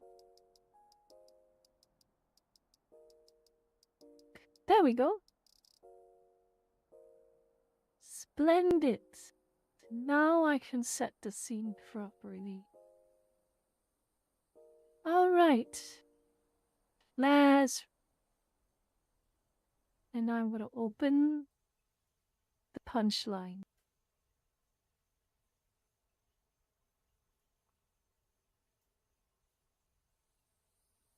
Okay. Here we go. Remember this post. Remember it clearly. Remember the accusations. Remember the accusations. Melinda shares posts from this Danny individual very frequently. Very, very frequently. I hazard to think she is probably one of the employees or one of the volunteers for Collective Shout. Listen, read it carefully. Read every single sentence. Lurkers, read every single sentence. Understand that they're upset over this, right? Understand they're upset. They're taking a stand against Grok-chan over this reason. Understand it closely. Tell me when you're ready. Tell me when you're ready.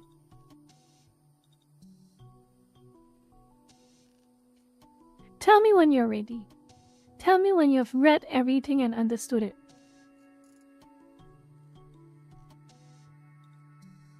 Good.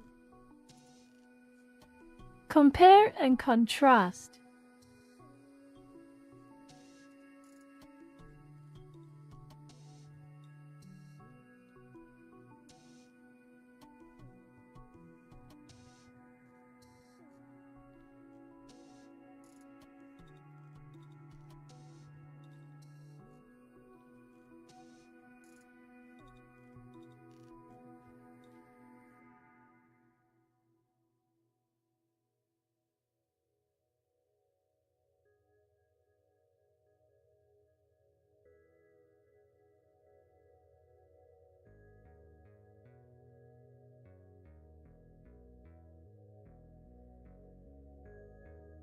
Again, another one.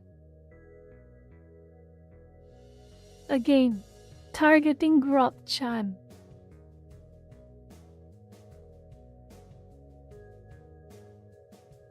This is the people they support. Runs defense for cuties. So tell me, with texts like this, accusing Grok-chan of being what? Of a lower age? And on the flip side, you're saying things like this about cuties? I'll show you a few more. I'll show you one more. It's not over. I'll show you another one.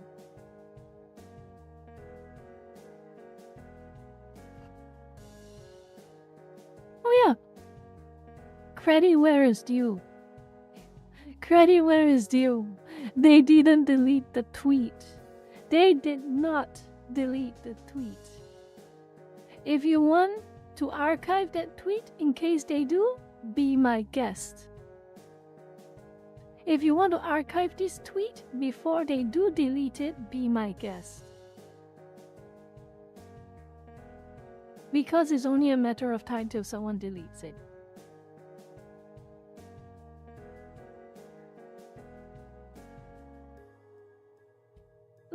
Let's throw in something a little extra.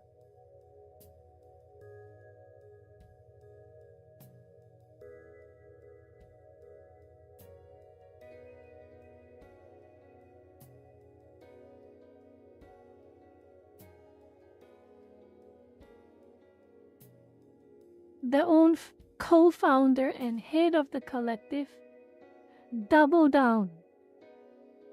Doubled down.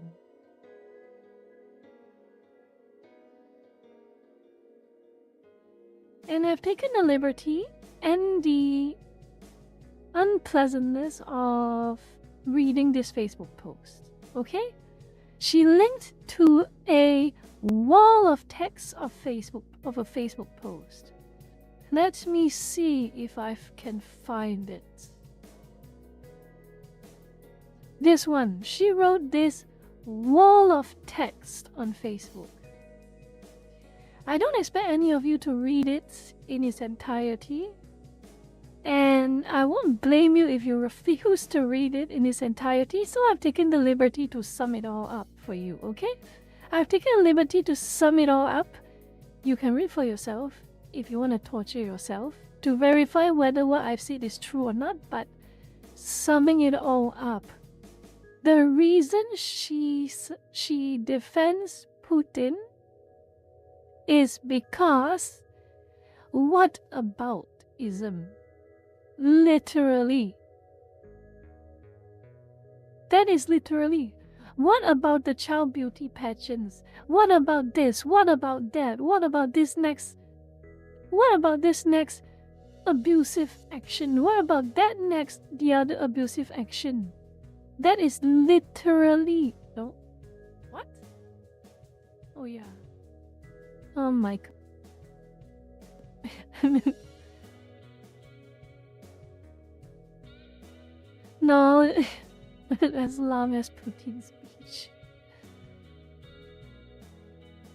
Literally, her reasons for defending cuties is what about this and what about that. Those are equally bad, and therefore we shouldn't be against cuties. And also the last part. The last part. Again, this last page. She claims that, well, oh, cuties is actually criticizing the culture.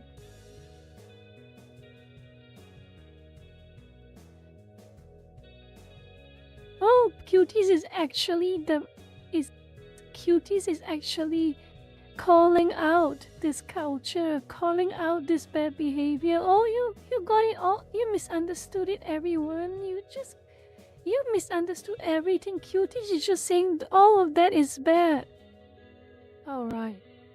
All of that is bad. All of that is bad. That's the moral of the story. Just the moral of Cuties, the movie. Well, all of that is bad.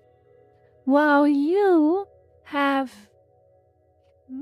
minutes of uncensored and completely 100% full body shown whatever it is those underage individuals are doing.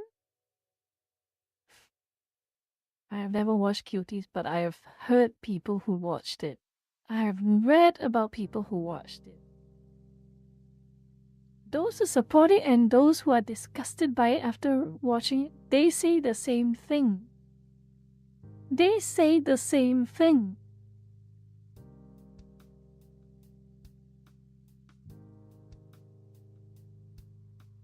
You can make a movie about condemning this type of behaviors from underage individuals without showing it. You don't have to show it. You don't have to show it in its entirety. The entire 20, 15 minutes, however long it is, you don't have to show it.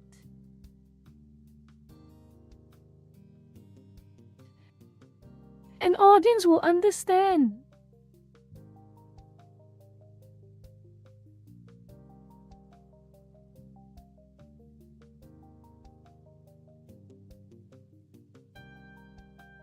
You can do simple editing tricks, simple skips, simple cuts. You don't have to show anything.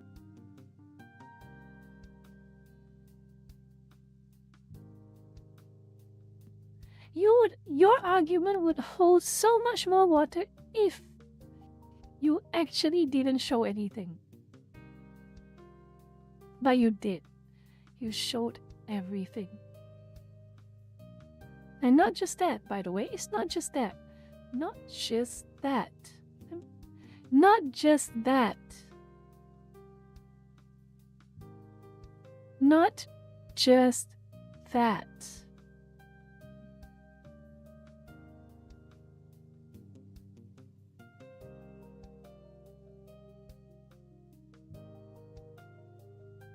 Six 150 auditions. 650.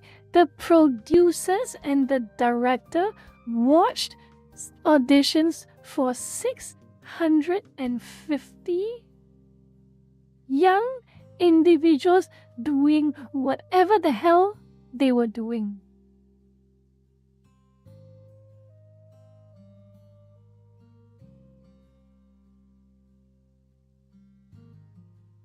And yes, this is a very common thing as well in a lot of Korean shows, Korean series, Korean movies.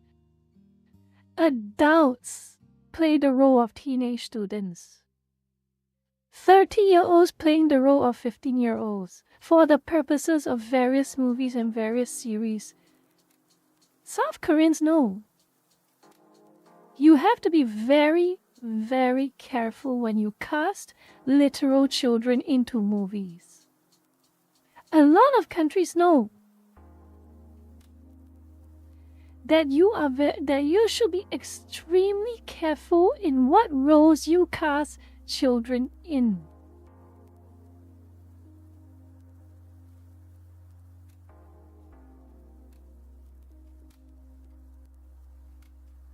And that's what disgusts me, Burger Cat. I know for a fact there is no way it wasn't recorded. No way.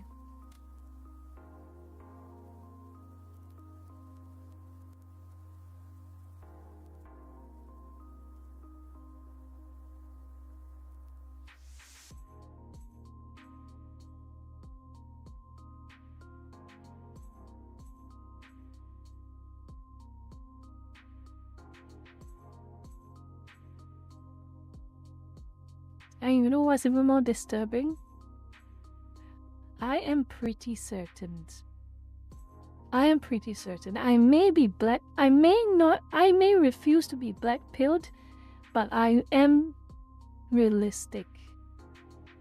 There are some very disturbed individuals out there who probably have access to these audition tapes. And they might hold on to these tapes for who knows what reasons. Who knows what reasons. So yes, spare me. Spare me the virtue signaling. Spare me.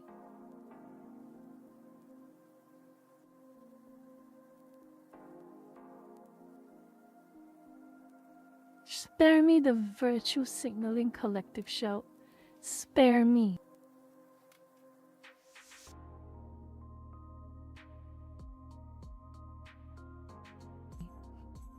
That excuse is piss poor. That gaslight is worthless. Oh yeah. Underage individuals doing any type of activities are horrible. This movie is supposed to talk about how horrible those activities are. So pardon me while we show you completely uncensored minutes of underage individuals doing exactly that.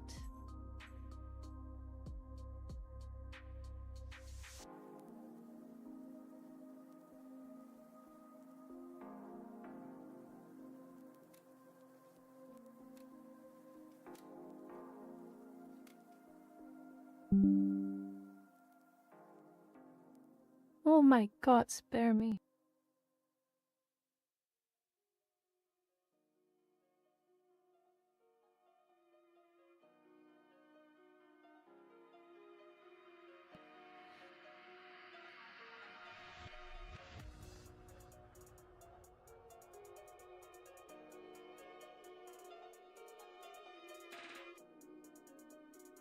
And now you wonder why.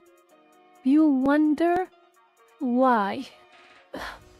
You wonder why. People like Collective Shouts drag their feet with OnlyFans. Drag their feet with the hubs. You wonder why.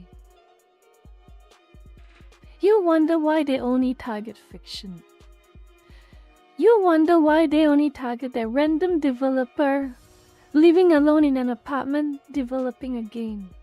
You wonder why they only target the mangaka who draws in his apartment or her apartment, releasing releasing their comics every month.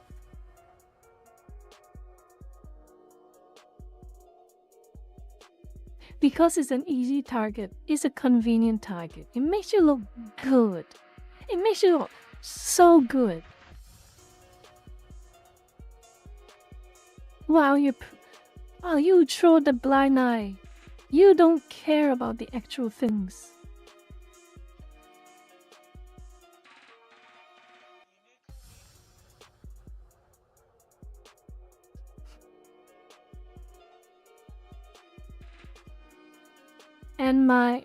And the weather is way too hot for me to have a bad mood. The weather is way too hot for me to have a bad mood.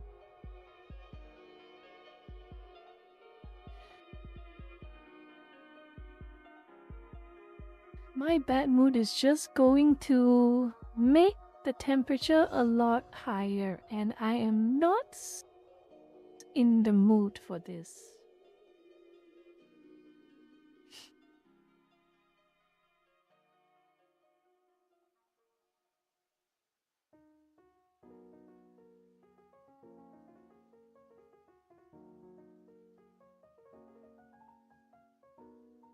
Do you think that's over, by the way, Lucas? No.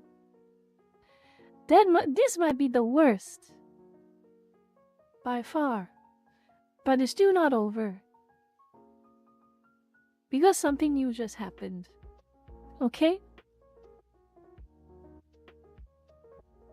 Something new just happened.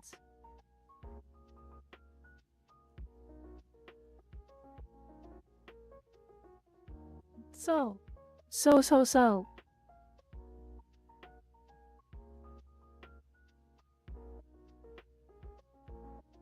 For what it's worth, this came out. As a result of what happened to Steam.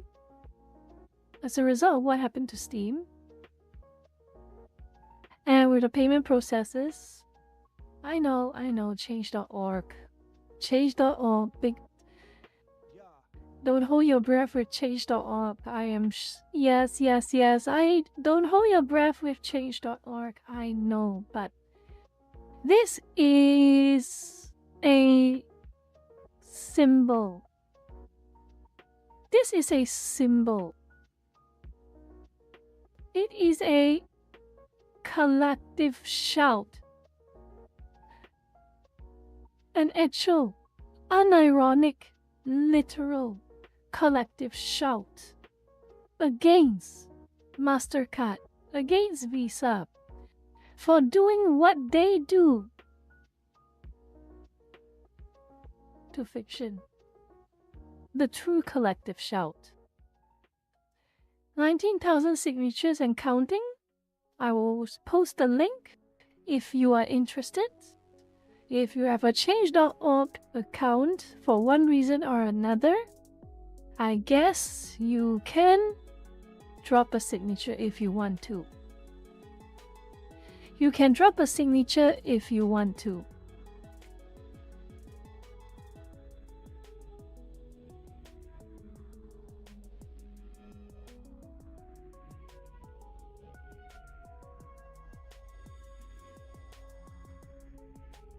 But what do I mean by it's not over yet?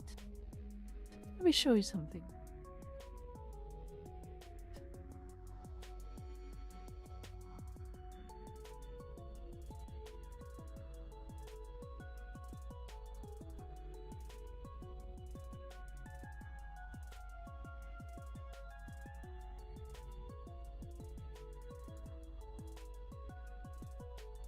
Collective Shout is the organization. Collective Shout is not happy with this petition, and they decide to do the very high class thing, trying to shut that petition down with another defamation accusation.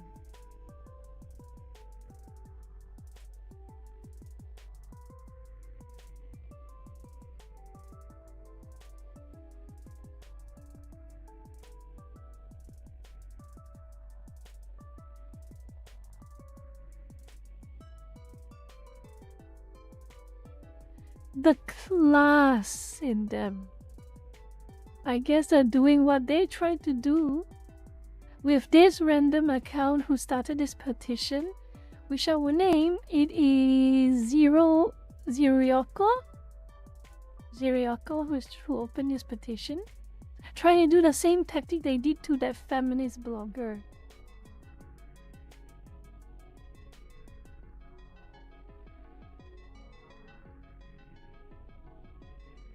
Oh gee.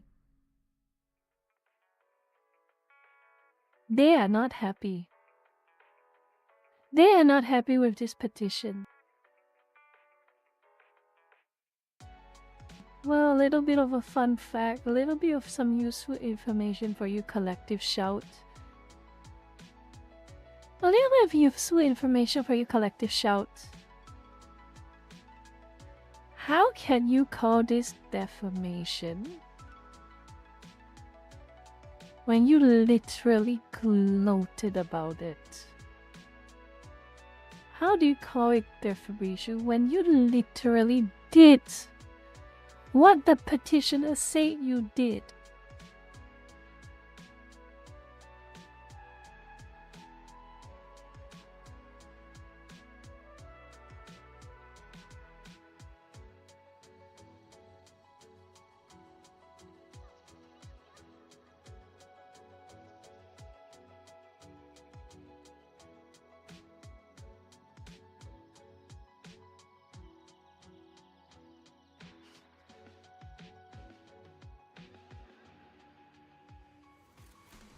This is low. This is extremely low. A Change.org petition. They were that insecure with a random Change.org petition. This is just like Sweet Baby Inc. again. That one employee from Sweet Baby Inc. That one employee from Sweet Baby Inc. going after Cabrutus for having a curator group that says what games they worked on. It is like Sweet Baby Inc. all over again. And by the way, Americans,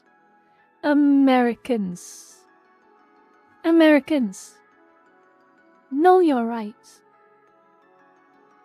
Know your rights.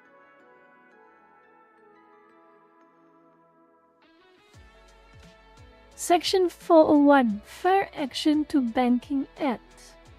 119th Congress, 2025 to 2026. Section 401.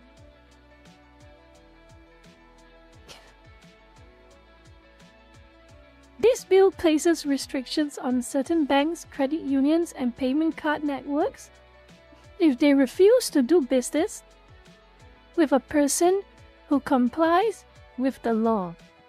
Restrictions include prohibiting the use of electronic funds transfer system and lending programs, termination of an institution's depository insurance, and specified civil penalties. Banks and other specified financial institutions are allowed to deny financial services to a person only if the denial is justified by a documented failure of that person to meet the quantitative, impartial, risk-based standards established in advance by the institution. The justification may not be based upon reputational risk of the institution.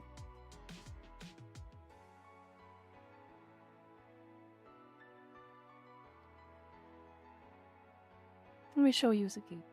Let me show you again.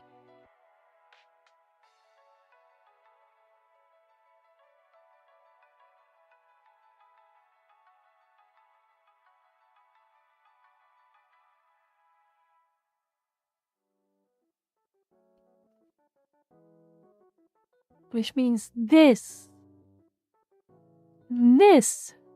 necessary to protect the brand. It is an unlawful restriction. This needs to go further. This needs to go further.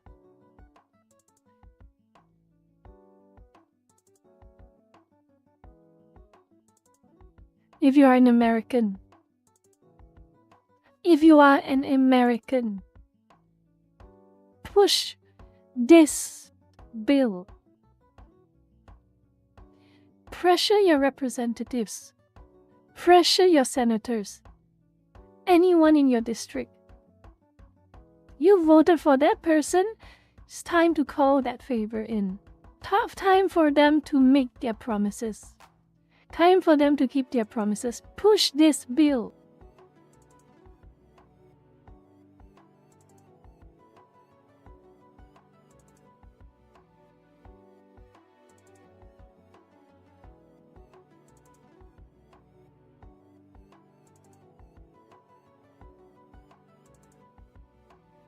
Not much faith, but don't assume it's over until it's over. Darkstrail, if you're an American, I'm telling you right now, don't assume it's over until it's actually over. You won't know until you try. Petition your representatives, petition your senators. Bug them, annoy them. Annoy them with letters, annoy them with emails. If you have to, legally. Legally.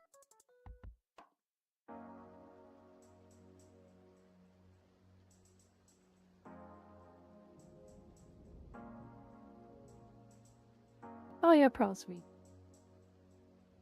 Anyway, Americans, do you have a petition system, government petition system similar to EU or the UK by any chance? Do you by any chance have a government petition system similar to the EU or the UK? Well,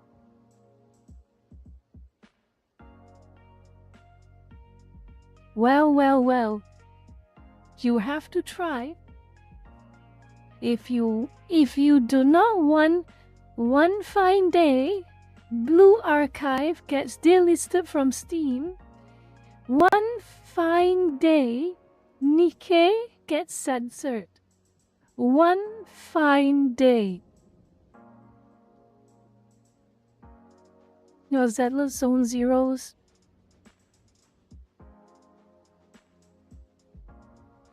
Your Wuthering Waves. Your Girls' Front Lines.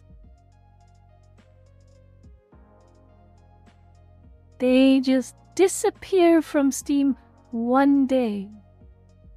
And Steam says, sorry. Our hands are tied. The payment processes force us to shut those games down and delist them. One fine day.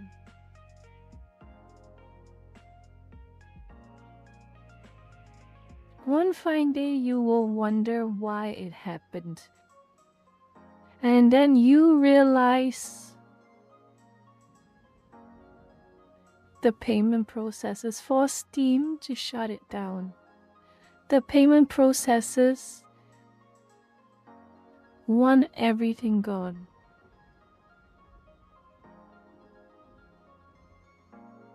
And just so you know, people like Collective Shout, oh, if they had the power, they'd make sure every single GTA game, every single Red Dead game never sees the light of day ever again. And this is not fear-mongering.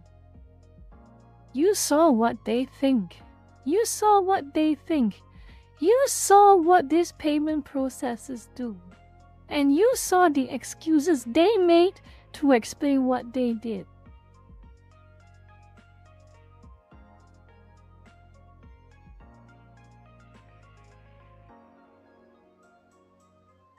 they will not stop. They will not stop. Not until this becomes law. And when this becomes law in the US, likely will follow suit in Asia, likely will follow suit in Europe, likely will follow suit everywhere, maybe even Australia, who knows?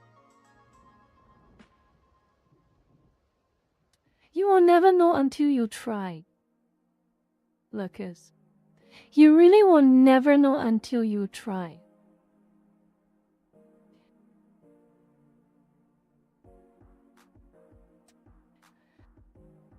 Do whatever you legally can do to get this bill to pass. Force the banks, force the payment processors to act fair. Force Section 401 to pass. Force the banks to act fair.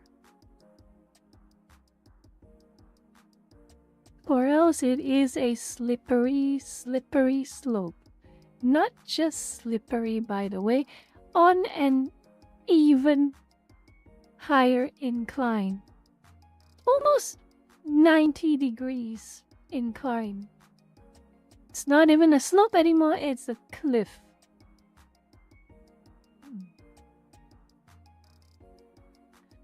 So yeah, I'm not fear-mongering you, I am warning you.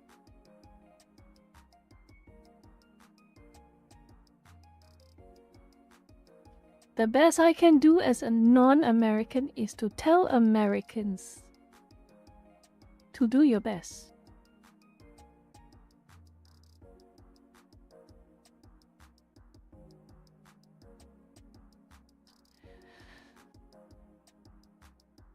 You know what? I'm kind of curious about Collective Shell, what they will target next. And I am curious what they will target next. If they will target a gacha game. If they will target Blue Archive, if they will target Ghost Frontlines. If they will target Arc Knights. And oh boy, the hell they will bring on to them if they ever try something with those games.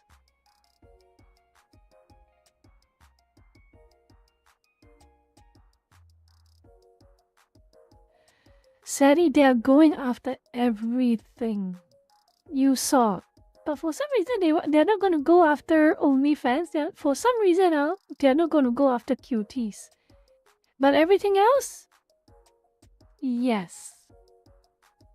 This is why I said at the start of this stream. This is why I said at the start of this stream. Left-wingers, and right-wingers understand the gravity of this situation.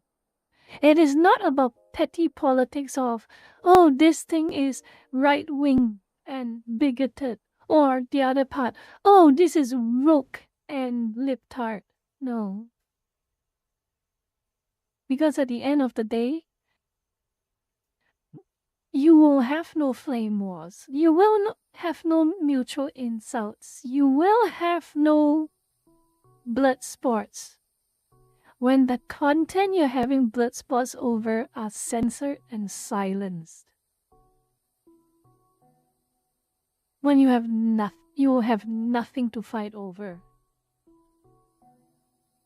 This is why left-wingers and right-wingers are starting to work together. Even if for the shortest term and for the briefest of reasons.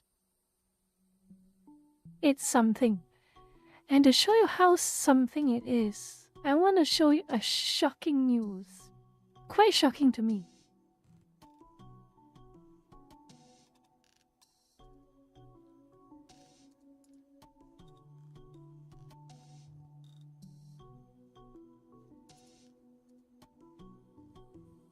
To show you how serious things have become. to show you how serious things have become. Okay?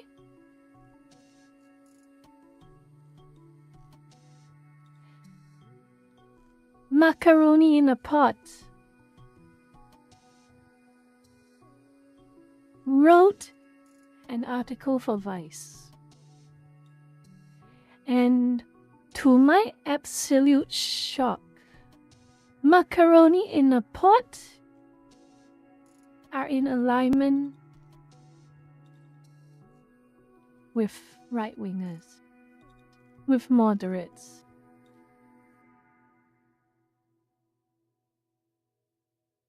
Even Macaroni in a Pot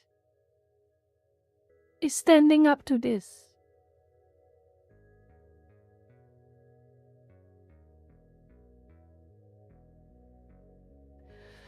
And you know what was the most poetic irony about it? Macaroni in a Pot wrote so much trash over the months and even the years. Yet, Macaroni in a Pot stayed in Vice, never left. But the moment Macaroni talked about collective shouts and the payment processes censorship campaign, gone. That was the last straw. Of all the things that did Macaroni in a Pot in, it was that one moment where Macaroni did the right thing.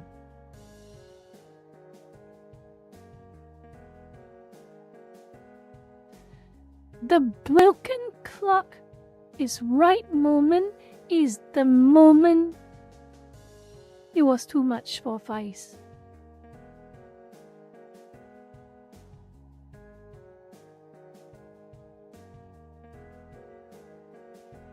Well, Macaroni in a Pot is trying to frame it that it's a quit, it's a resignation. But let's be a little bit fair here. Is it? The speed at which the article was posted, and the speed at which it was deleted, and the speed at which the resignation was announced.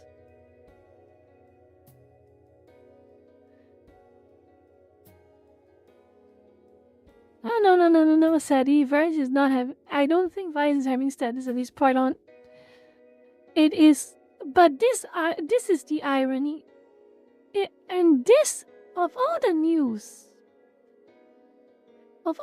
that shocked me, this was what shocked me.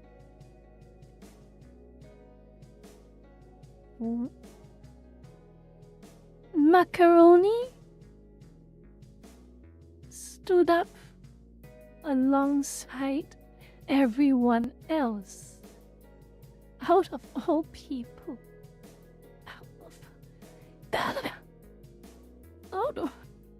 I'm sorry. I'm coughing.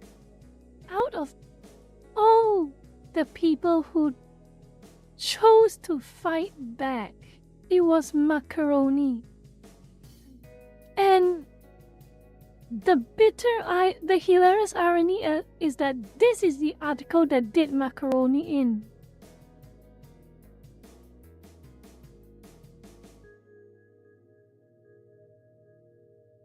So yes,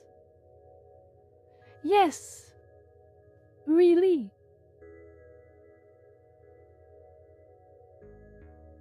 I was not exaggerating when I say left-wingers and right-wingers started working together over this.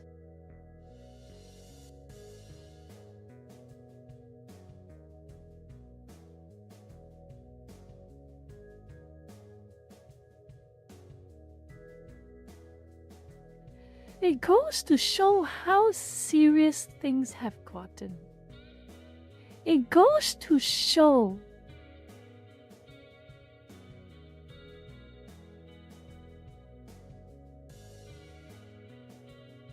It goes to show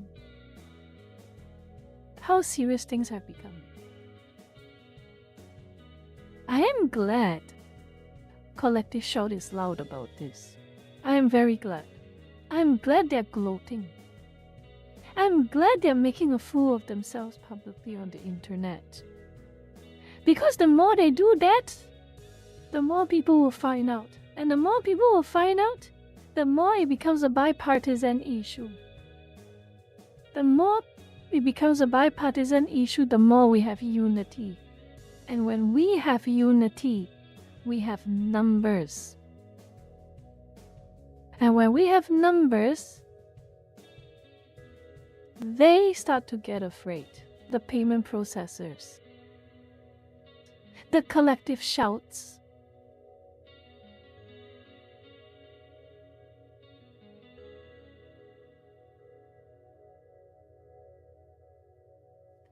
When you can see a weeb and a furry side by side, calling out this type of new Jack Thompson BS, you know something special has happened.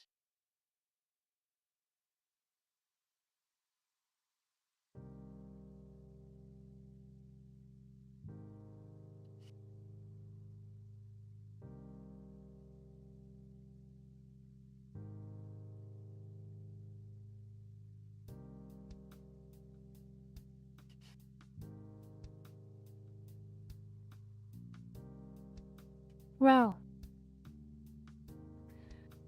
there was a wild ride, Lurkus, and let's see if there's any more left in the tank.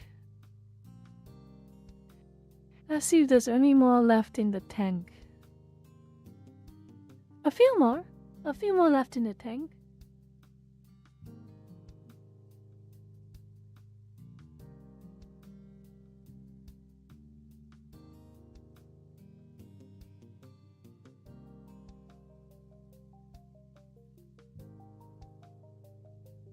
Another example.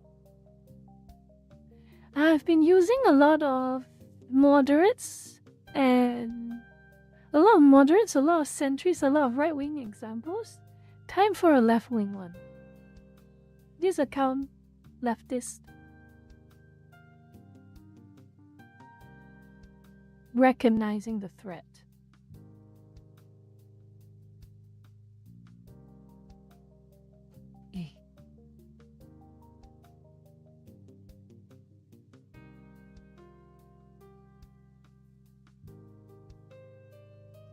Batman v Shoujo update, Kason talked about it. Okay.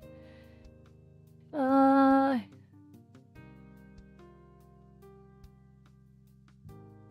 anyway, yeah. To show you I am not lying. To show it's not exaggeration. Let me close some tabs.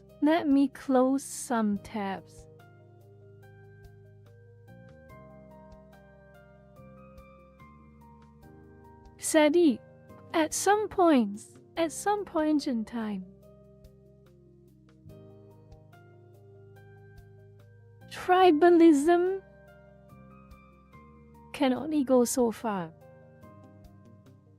At some points in time, factions can only go so far.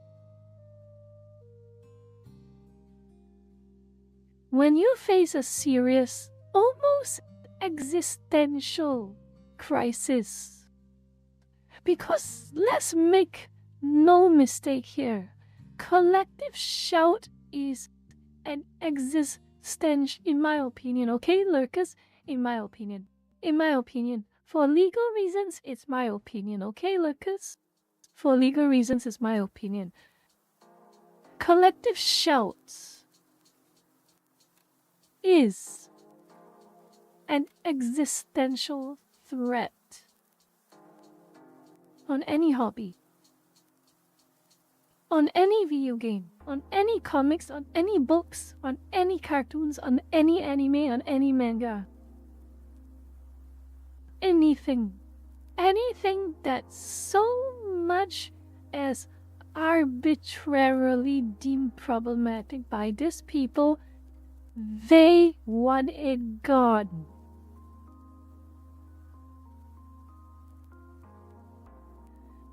This is existential threat. This is something that transcends leftist and right wing. It transcends Pak Yao and Pak Jo. Only the most out of touch of Pak Jo and Pak Yao will support this and will excuse this. If they can do it to GTA 5, if they can do it to 500 Steam games, if they can do it to a bloody t-shirt for a bakery, they can do it against anything. Unless there is a unified effort to stop it before it gets worse. And in our case, how should we do it? For me, personally, I will do my best to spread awareness about it, which is easy because it triggers me, and when I'm triggered, I will talk about it. For the Americans, get Section 401 passed. Get the politicians, however useless they may be, however innate they may be, however they are, try.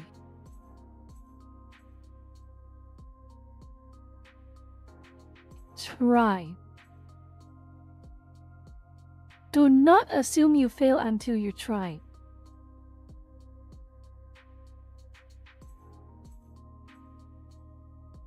And for the rest of the lurkers, keep spreading awareness. Keep talking about it. Like you did with Sweet Baby Inc. Like you did with Stop Killing Games.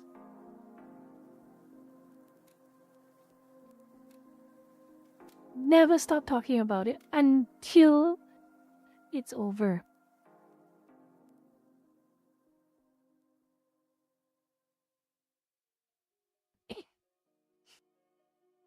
Because you know why?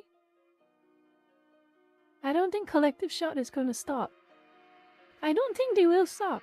They will not stop. They have said very clearly, they will not stop.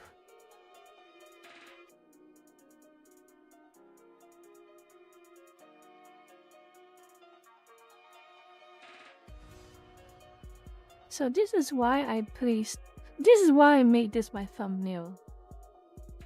Regular badmin and quote-unquote good badmin. The World Economic Forum badmin. Because this is bigger than simple politics. So I mean, yeah.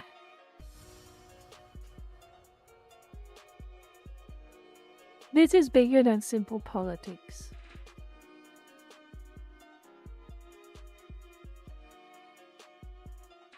But I really have to thank Collective Shout. Genuinely.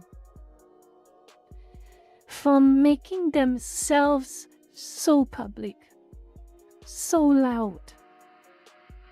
Painting a proverbial target on their own backs.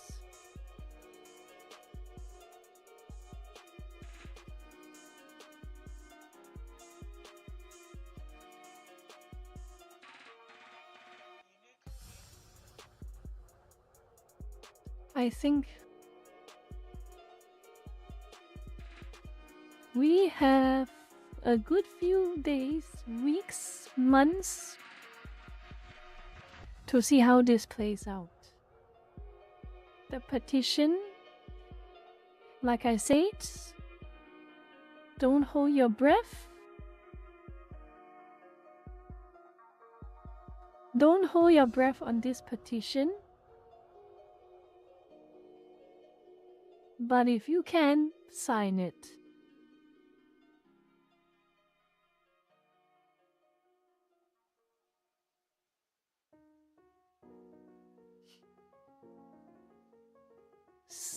Spook, collective shout.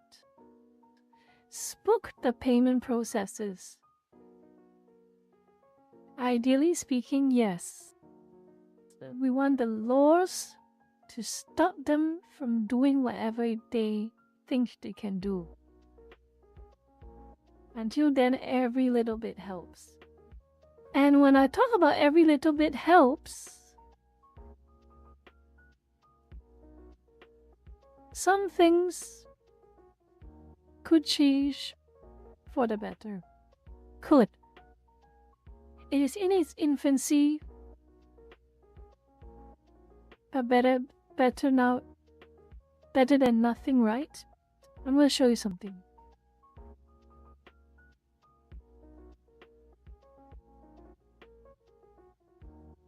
Say what you want about Elon.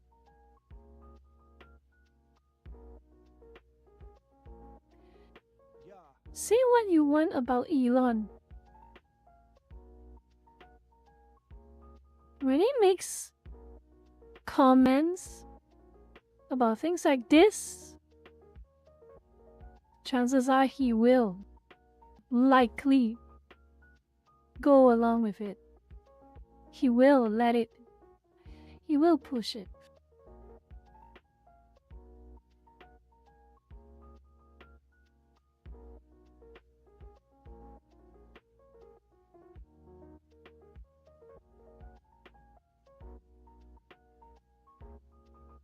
Fairnet commenting now is that you can criticize Elon all you want, but if he's going to try and improve things,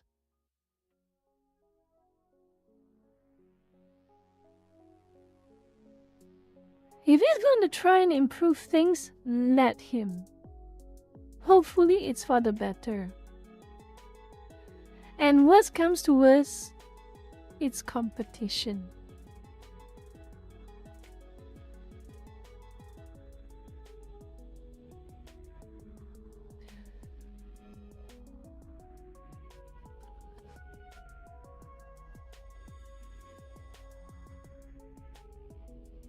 Okay? So, remember, don't count Elon out just yet. As a matter of my own personal observation, he did take over Twitter after all. At its worst, Elon did take over Twitter. So don't count him out just yet with the whole payment processor thing going on. Let's see what he cooks.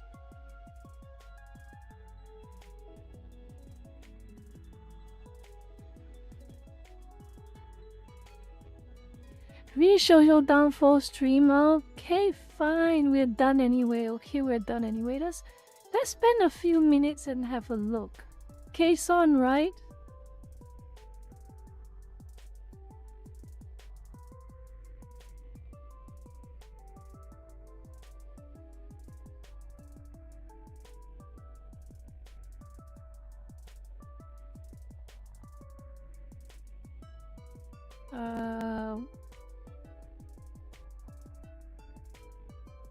Let me see.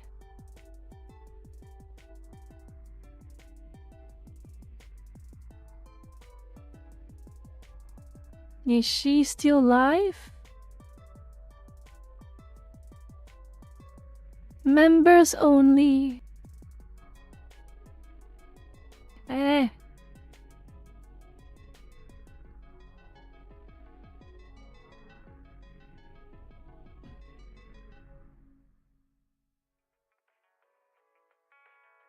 You know, let's settle for a compromise. I wanted to cover this on Thursday, but since we have a bit of time to spare, let's watch a bit. Let's watch a bit. to set the context of what's happening in V Shoujo, okay? I am leaving Let me open it. Wrong.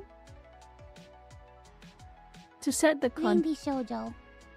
Unfortunately, I recently found out that for the past couple of months, I have been misled by V Shoujo. With the information that I currently have, I believe that I am owed a significant amount of funds, which I have not been paid.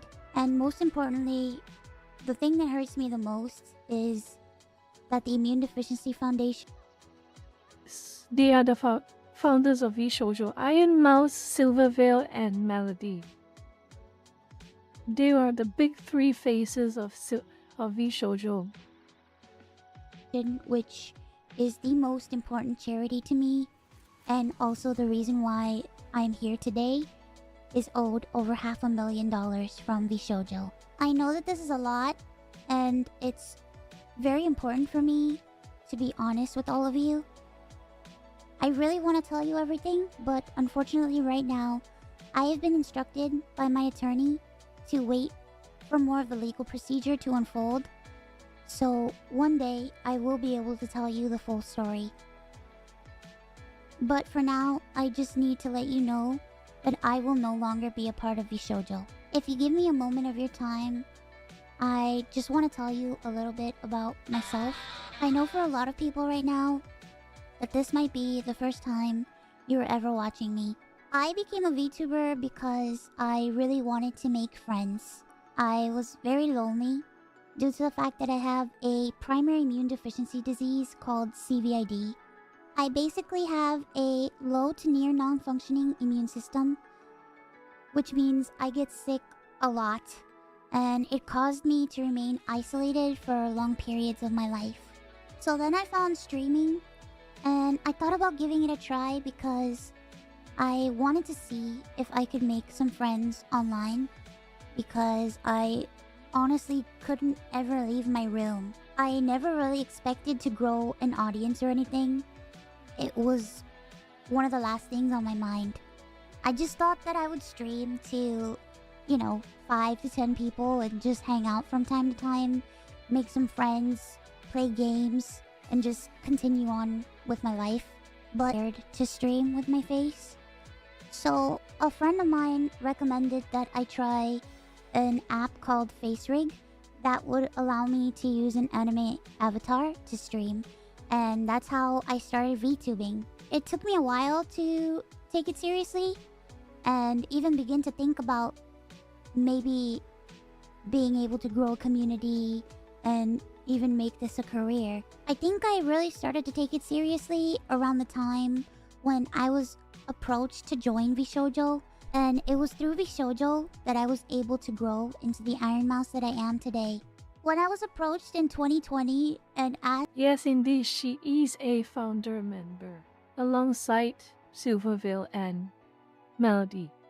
And as you all know, Silverveil, she does not have very kind words to say about V Shoujo anymore. And now, it's Iron Mouse's turn. To join V Shoujo, it seemed like a good idea, but I honestly did not know if I could ever be a corporal VTuber because I felt like I just couldn't. In my mind, I saw myself as unhireable, which is why streaming worked for me. I had no boss, no strict rules, I had no hours, no expectations. It was all up to me, and due to the fact that I have lived my life chronically ill and being unable to do much of anything, I just felt like... Fanny, commenting founder member literally when V Shoujo started existing. These three members, Iron Mouse, Silverveil, and Melody, were the first. Literally. The moment V Shoujo existed, these three were with them. Pioneer members. There was no way They are all going. Okay, they are all going. that anyone would ever take me or want me. For a while, I I was struggling to make a decision because I was afraid about my anonymity and afraid about trusting people because I felt like every time I put my trust in people, Silverville's exit was heartbreaking. Yes, Silverville's exit was basically, to me, the biggest, I would say, indictment of V-Shoujo in my mind. If you actually watch Silverville's exit stream on V-Shoujo, she will make very, very troubling statements. A watcher of us asked, "What about your friends at V-Shoujo?" And Silverville's response was very simple. Her response was a simple question. But this response was so simple, but it said so much. And her response was basically, "What are friends?" That was literally the first 3 words that came out of her mouth the moment that watcher asked. What are friends? Because friends don't treat me the way I have been treated. That was literally what she said before she left. it always ends in grief for me. So I was worried about expectations and 1,000,001 other things. But I ultimately decided to join Vishojo. It really pains me that I am unable to fully explain why I am leaving. But for right now, here's what I am allowed to share with you. I would always be told how important I was for the company. And I was always told that I was needed in order for the company to succeed. Although that was very positive to hear, it put a lot of pressure and a lot of stress on me to the point where I felt guilt-tripped into signing. I felt responsible for everybody. I felt responsible for staff and talent alike. And I felt like if I didn't do this, and if I Rocket-chan, you made stay, it.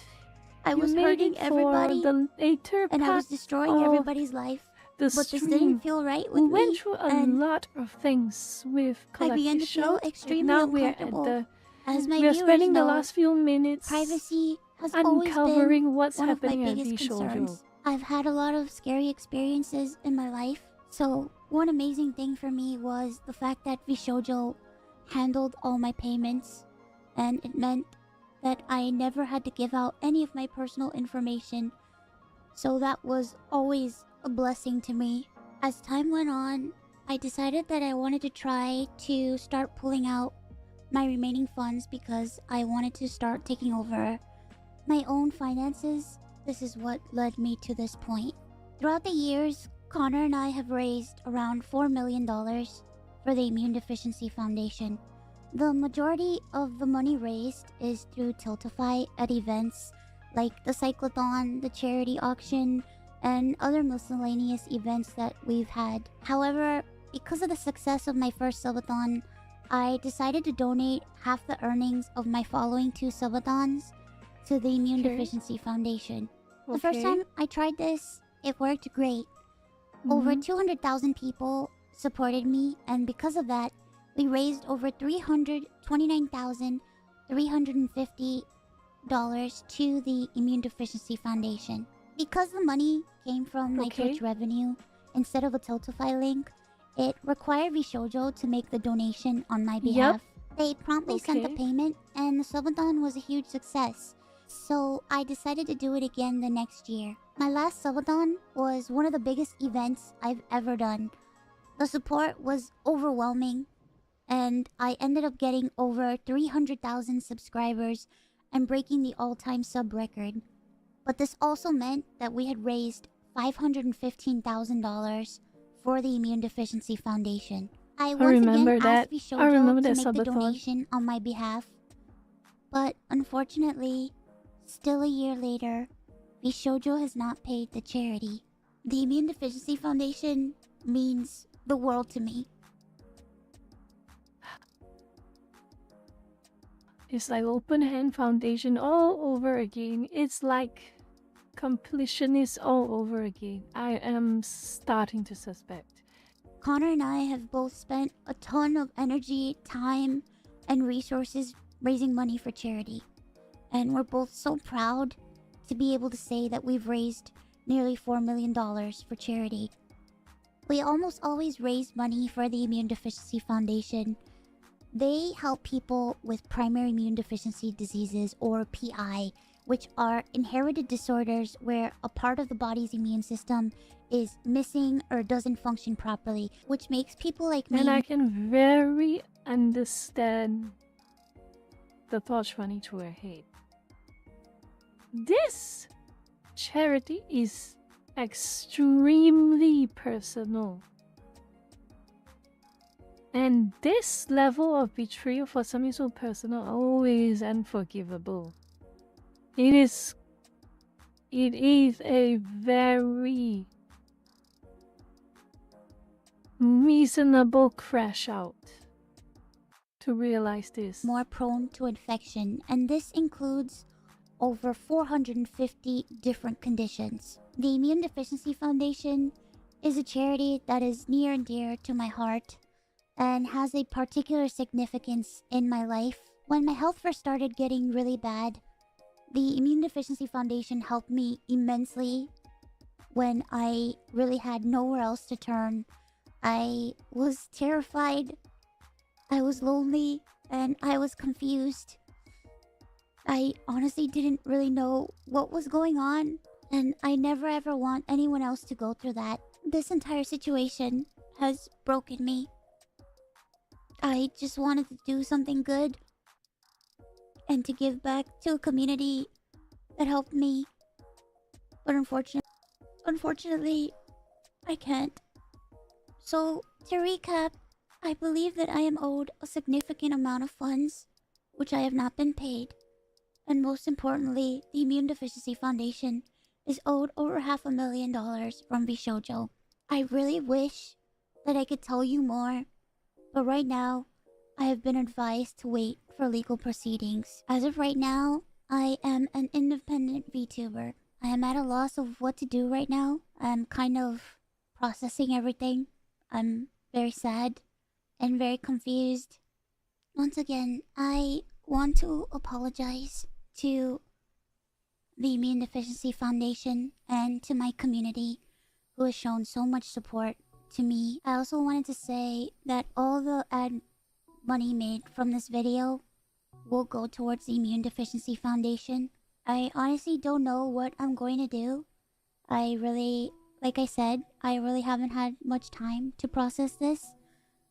But below the video in the description box is a link to a donation fund for the Immune Deficiency Foundation. Thankfully, any donations made through Tiltify go directly to the charity. That link is also there if you've heard about this and would like to support the Immune Deficiency Foundation. Sometime this month, I plan on doing a special live stream in order to raise money for the Immune Deficiency Foundation. I hope to have a ton of friends joining me, and hopefully there'll be a lot of singing and a lot of fun and just a day full of happiness. I just honestly really want to show that after all of this, that VTubing is a force for good. So thank you guys so much for all the support, and thank you so much for taking the time to watch this video.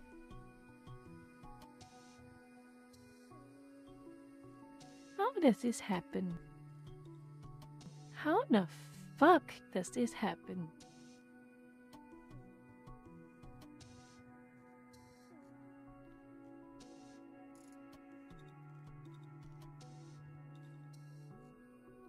You have broke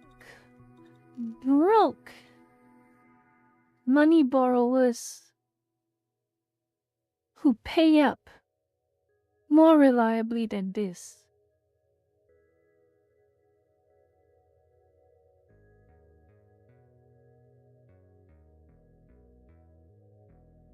is not your money to use.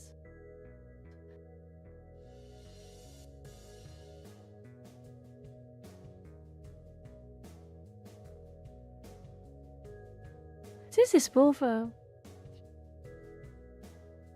I don't know how. The question is not even whether if V Shoujo can survive this. The question is what we are going to find out from its corpse. That is how serious this is going to be.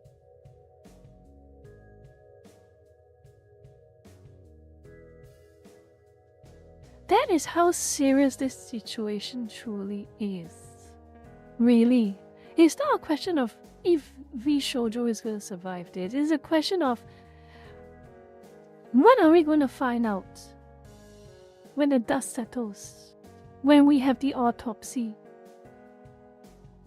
How long has this been going? Who else has been doing this?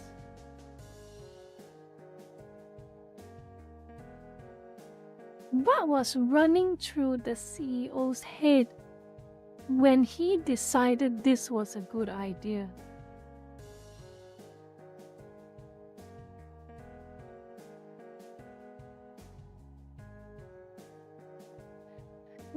Is this even worth it? No amount of money is worth this level of self-destruction. Nothing. No.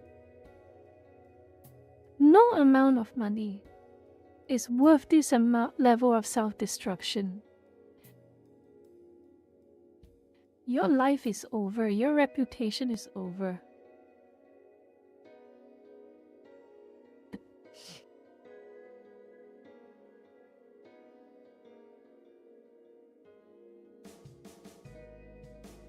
Your company is gone. You are synonymous with a scammer, a charlatan, a cheat, a fraud, a thief. Is it really worth it?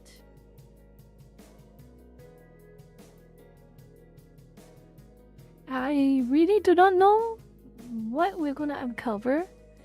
I just really truly found out about this incident a few hours ago. I had this stream set up. I was planning to make this stream about this topic, but wow.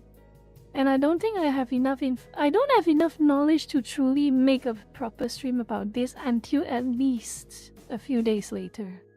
Or maybe day after tomorrow.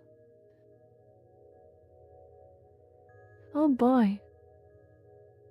I'm gonna have a lot to talk about, I think, for this. I'm going to have a look and see what actually happened. If we even have a chance to know what actually happens in a soon enough time.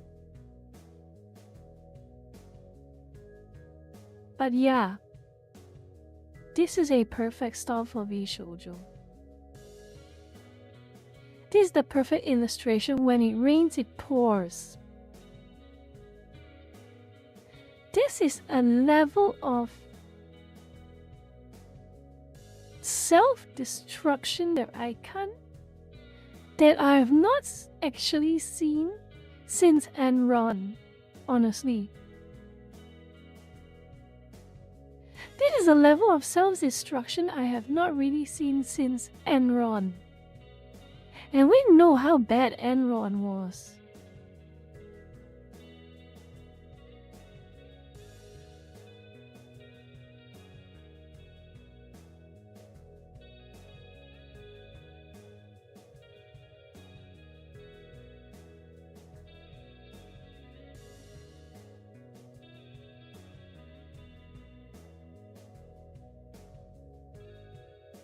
I never cared about V Shoujo, really.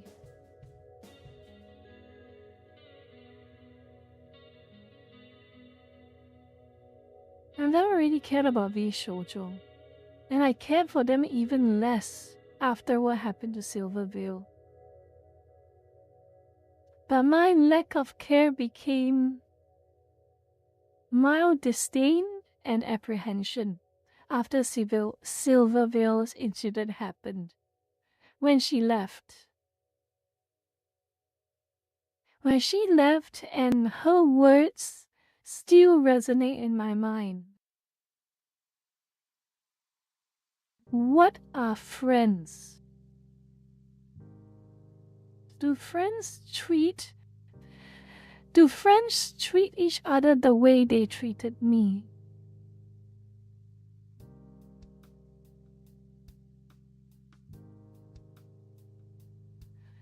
The only reason I have not blatantly loathed V Shoujo was because of Kason and Hanya.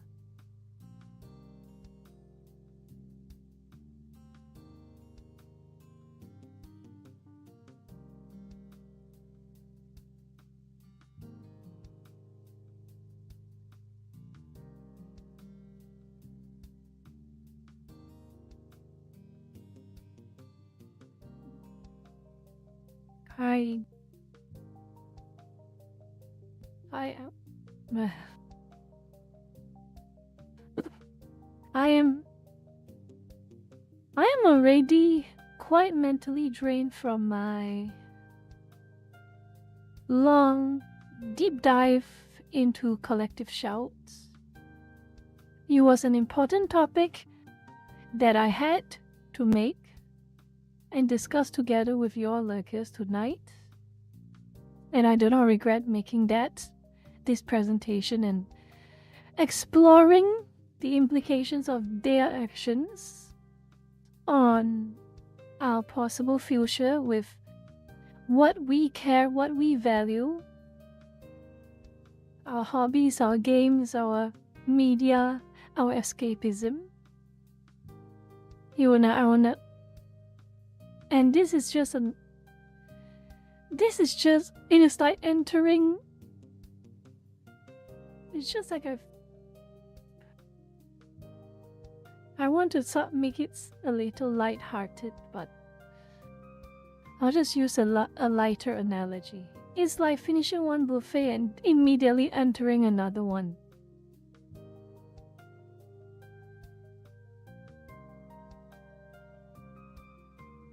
I will be planning to maybe just have a look at what's really going on in V Shoujo. And I'll say sorry in advance to any lurkers who were fans and followers of V Shoujo for my selectively lack of information. I only know about very specific incidents because of my direct interest in, well, let's be fair, culture war stuff. So when you really ease down to the nitty-gritty of V Shoujo, I'm sure some of you will be in the next stream if I talk about it. Some of you will probably be giving me enough information when I require them. But yeah,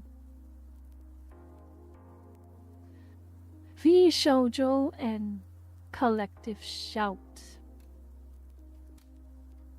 What a stream.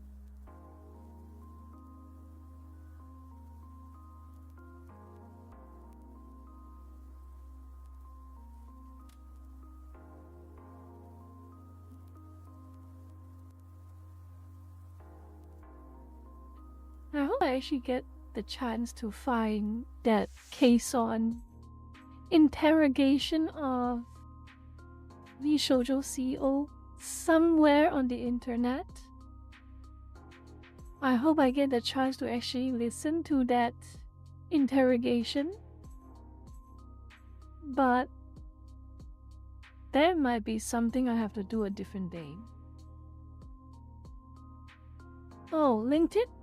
How long is the interrogation? How long is it? Let me see. Let me have a click and let's have a look.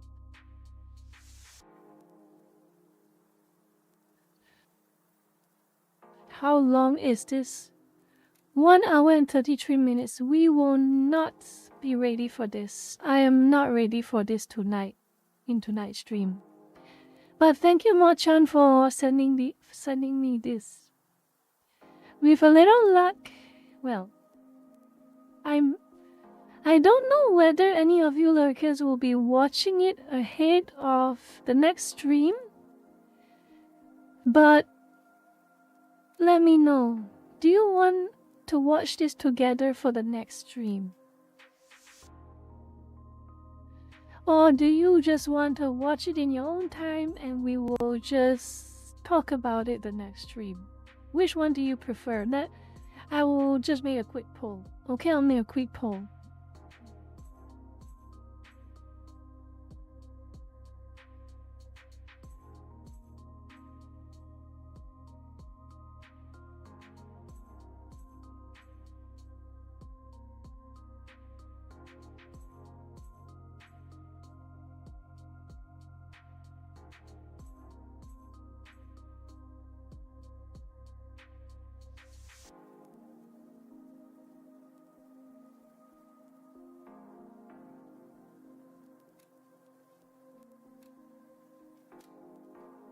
Okay.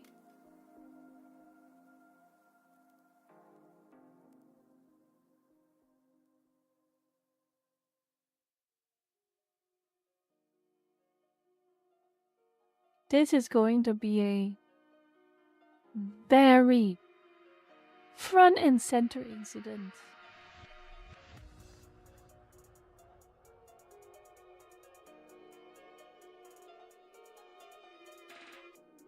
We social JP tellers were not paid as well. Indeed. Things are getting very serious if it wasn't already.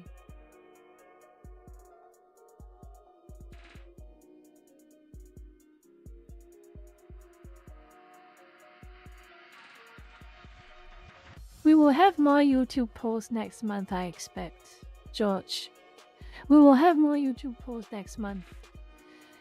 July is an extremely busy month for me, personally. And I'm grateful that I managed to still get some time to stream with you all. With a little luck, we will get a lot more time and at easier time frames for streaming.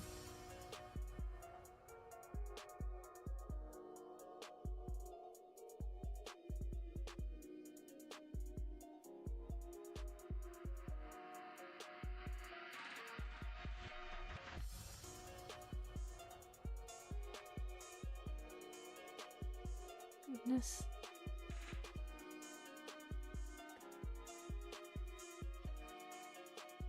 The last few streams are for this month are heavy topic, but I don't regret them one bit.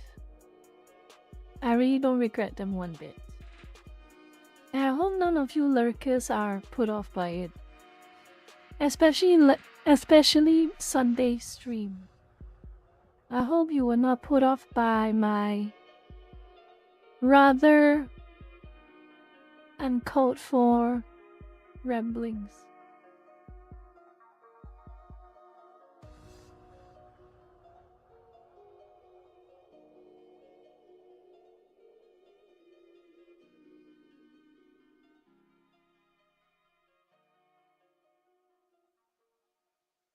Okay, 33 votes in. Enough. Okay, I'll save this video. We'll watch it again. I will save this video and we will watch it again on... We'll watch it together on Thursday.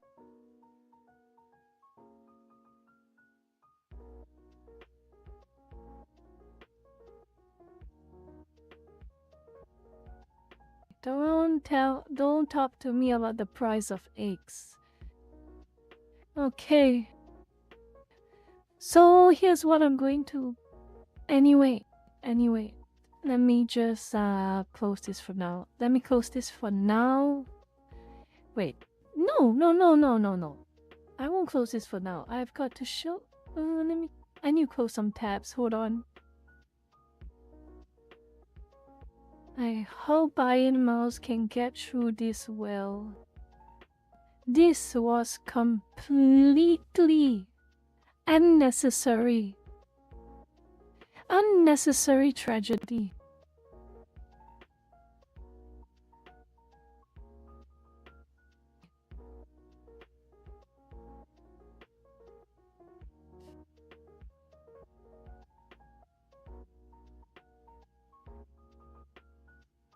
Anyway, let's be real here, Zephyr. Even if Macaroni in a pot managed to snag a spot in V Shoujo, I doubt V Shoujo has any money to really invest. Not right now. And V Shoujo's days are numbered. Literally. You can numbered. Single digits, I suspect. Double digits if they're lucky. But yeah. Anyway, I will be on Twitch this Thursday. So you all get a break, a day off. You'll all get a day off tomorrow. And I'll see you all same time on Twitch. So, yeah. Anyway, this concludes the stream. What I'm going to do now is see if there's anyone worth raiding. Hopefully someone who is a little more...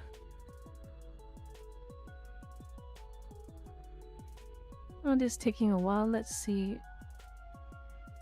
Botan is streaming. Polka is streaming. Legal Mindset is streaming.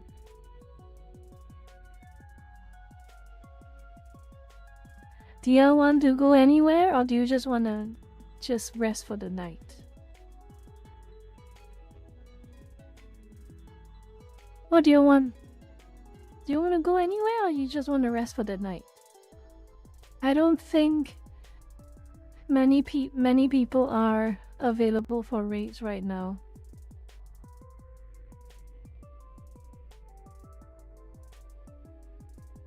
Okay, you wanna... Okay, let's go Legal Mindset. Let's see if he is raidable. Let me check if he is raidable. Let's have a look. Let me check if he is raidable.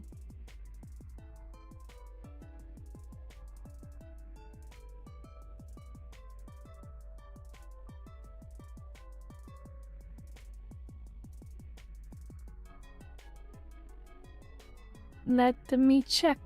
Let me check.